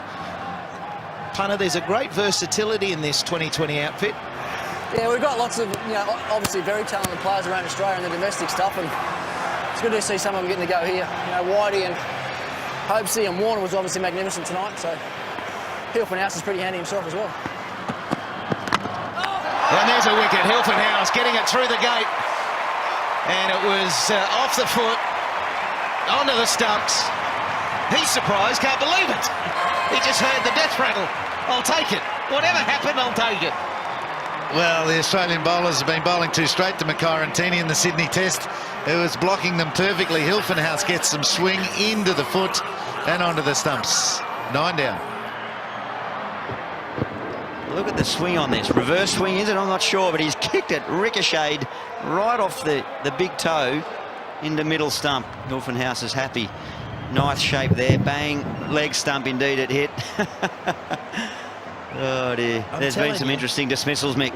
I'm telling you, it's only tail-enders who can get out in this fashion. It was the way Glenn McGrath used to get out. He could be another metre outside leg stump and somehow ricochet back onto the pegs. The most dangerous delivery to those tail-enders, a foot down leg side, because you know they're not going to be inside of it. And it's been a smart performance by the Australians, set off in the opening half an hour by a young man, 22 years of age, Dave Warner, New South Welshman. His debut match in Australian colours, and he's going to be around for some time, you'd have to think. His form in this game, does that get him a first-class game? Sotsorbe is legs 11 for South Africa. He's legs 11 all over the place too. Again, Hilton House peppering the stumps and the pads of the South Africans. Ponta hovering it short mid-wicket. Aussies impossible to stop. These blokes batting on ice out there, Mick. Not dissimilar to your efforts in that dancing on ice, was it? You were much more graceful than this, but guys are slipping over everywhere. But I tell you what, we have seen here, Hilton House finishing beautifully. Some great Yorkers, and we look at the card there. It started badly for South Africa. Poor old Herschel maybe thought he got a little bit of bat on it, gone for the duck, and then it never really got going. And good use of the bumper there from Hilton House, mixing it up beautifully. We've heard everyone talk about the variety that is required in the bowling efforts in 2020 cricket, and I think the Aussies really have taken that on board. We saw it early from Bracken. We saw it from Ponting. Although he had 2 wickets in the first 2 overs, he was versatile and made changes himself. So that's been the theme of the night. There's a half appeal there from Luke Ronke, and a little bit of a stifle one from Hilton House, but a great over. He's picked up a few wickets there, and just one more required for the Aussies to close it out. Is there half an appeal there? Cameron White was suggesting there was a little bit of something on there, so a bit of a tickle, maybe an under edge. There is a noise going through to the keeper. Ronke thinks, yeah, I heard something. I know the atmosphere is big out here, but I heard something. Ronke did not have a clue. He did not have a clue. He looked out to cover, and someone at cover heard something. Then he went with him. So even the keeper, who are known to be greedy little individuals, didn't go up immediately. He must have missed school that day at wicket-keeping school, where you get taught to appeal for everything else. Yes, we'll get back to him. We'll get back to him through this week. It seems like it's like a new summer for Australia. I think they've got a great advantage by bringing so much new blood into their 2020 and one-day game. It seems like a new summer, the energy that's brought in, but it's not for South Africa. It's just the same tour they've always been on, so they've got to find a way to freshen up, just like Australia have. Yeah, and some personnel change, obviously. Mickey Arthur coming out and saying that the 2020s and the one-day internationals, it's a great way for Australia to get some sort of revenge, or feel like they have, by beating them in the 5-match one-day series and these two 2020s. Dave Warner, there's the star of the night. Duminy it has been for South Africa, 78, an absolute standout. The next highest, 12 to Morkel, and Yarsveld, and then he's trying to run himself out too. Sotzorbe, he's on those ice skates. The problem is he hasn't got the lycra on. That's the problem. Look at this from Sean Tate. This has been a great display from Tate. He's not very encouraging. He's gone at 10 and over, but that can happen when you're running in and trying to bowl that fast. A bit of humour there for his teammates. Not sure if they're game to watch what's coming up, but Sean Tate has just walked back into national colours and bowled with that freedom that I guess everyone wants to see, that makes him so exciting. He's off again, and they'll negotiate a single quite nicely. And he's got a run in international cricket. There he goes, Sotzorbe. He's got his own style. Mango Sorbet. He won't get six better balls than he's had to face in this match. Again, I reckon, in first-class cricket and international cricket, they have been spot on in swinging Yorkers time and time again, and his defence is good. I expected Tate to knock him over, but hasn't. There's still 3 balls remaining, and he's gone the short one. Doesn't get through. What about the pace in which he started this evening? Sean Tate, 152 Ks, the opening delivery, and he maxed out about 156 in that initial over. That one just under 143. The crowd have turned out, as they do in Victoria, and I'm sure it's going to be the same when we get up to Queensland, your neck of the woods, Heels. Yeah, well, we've seen the game earlier in the year that the ball flew. It flew. The wicket looked really flat and consistent, but whew, lots of pace and bounce. This one's been a beauty too. There's a shout for LBW. It would have been run out. It's just a little bit chaotic at the moment. Actually, talking of the Gabba, in a couple of days' time, it will be interesting to see if indeed Sean Tate plays up there and tries to back up. There's obviously one of his concerns in his career thus far has been that backing up and that ability to maintain long spells, be it in longer version of the game or even, you know, continual days of cricket in a row. So let's hope he pulls up well and is up there at the Gabba.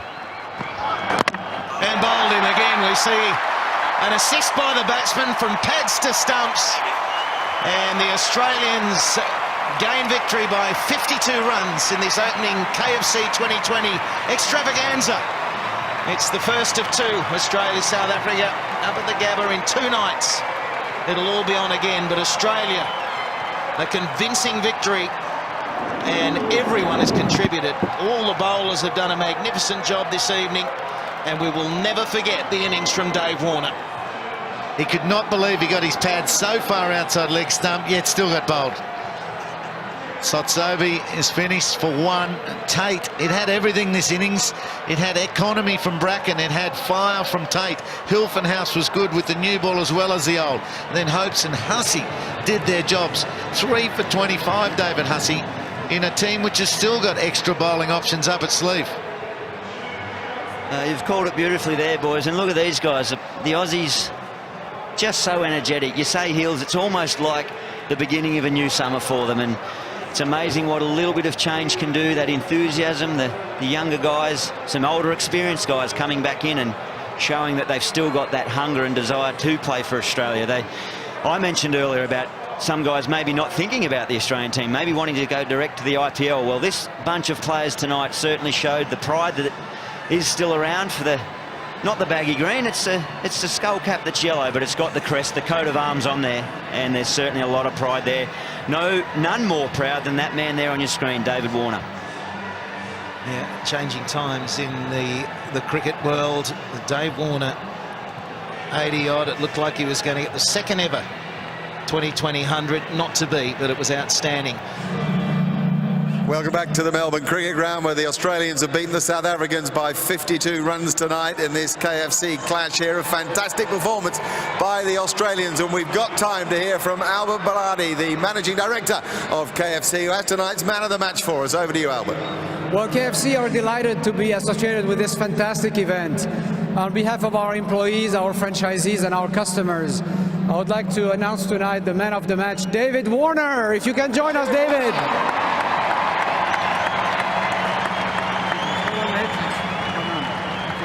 Well done, mate. Jesus, that's a big smile. Yeah, it is. I can't believe it. It's unreal. The crowd just came off. It's quite a journey from playing for East at Waverley, isn't it? Yeah, definitely. It's a long way from Bondi. To come out here last month's just been a roller coaster. I can't say anything else. You said before when you were talking to Ian Healy that you weren't too nervous. You felt good about going out to bat tonight. Yeah, I lied there. I was a little bit nervous, but yeah, just went out there and backed myself and did what I've been doing the last couple of weeks, and fortunately enough, it's came off. Is this how you hit them when you play for the club side, and you're presumably still desperate to get a game for the Blues? Yeah, it's how I try to go about my game, especially in grade cricket as well, and hopefully keep continuing for the Blues. Got to give this guy a first-class match soon, haven't we? What a performance tonight. Ladies and gentlemen, KFC Player of the Match, David Warner. Thank you very much. Cheers. Now I'm going to ask the South African captain, Johan Boate, to come forward. Thanks for coming to talk to us. It didn't quite work out as planned, but that's a special talent you were hit by. Yeah, that was special. He played brilliantly in those first 10 overs especially, but our guys fought back nicely in the second 10, and I thought JP Dumley played really well tonight. Do you think that when a guy comes in like that you haven't seen before, you get surprised by him in a way? I think a little bit, but we saw him the other night when he played in the state game, but yeah, he was too good for us today. All right, you go forward now to Brisbane. I mean, would you make changes? Would you have time to reflect on this, or is it just all happening too quick? I think we'll make 1 or 2 changes. We've got quite a young squad out here, and we'll give the other 2 guys that didn't play today a chance in Brisbane. All right, well, you've got to sort it out at the beginning against that guy, haven't you? Yeah, definitely. Otherwise, your heroes will have the park again. All right, thanks for your time. Thanks, man. And tonight's winning captain, the Australian skipper, Ricky Ponting. It's a good night out, this, isn't it? Yeah, a lot of fun. It was nice fun being out there with Davey Warner. He was going like he was as well. But great feeling around the group. Obviously nice and fresh, and some fresh faces, and good to see guys run in bowling 155. It sort of tends to lift the fielding group a little bit. Could you guys, even those who have seen him play for the Blues, could you kind of believe it? Was it almost like, whoa, who is this guy? Well, we've all seen it before at state level, but it's a different thing to do it on the big stage of international cricket. But, you know, as I said to him leading into the game, just go out there and play the way that you know how to play, and he certainly did that. He hit some huge sixes tonight. You know, when I was out there anyway, some of the sweetest hitting that I've seen. And, you know, that innings was a bit Gilchrist-like. The way he played was like Gilly being at the top of the order again. That's as big a compliment as you can play him. Now, Ricky, if you'd like to call the boys forward, because Albert's got your trophy for tonight. The Aussie boys can come in.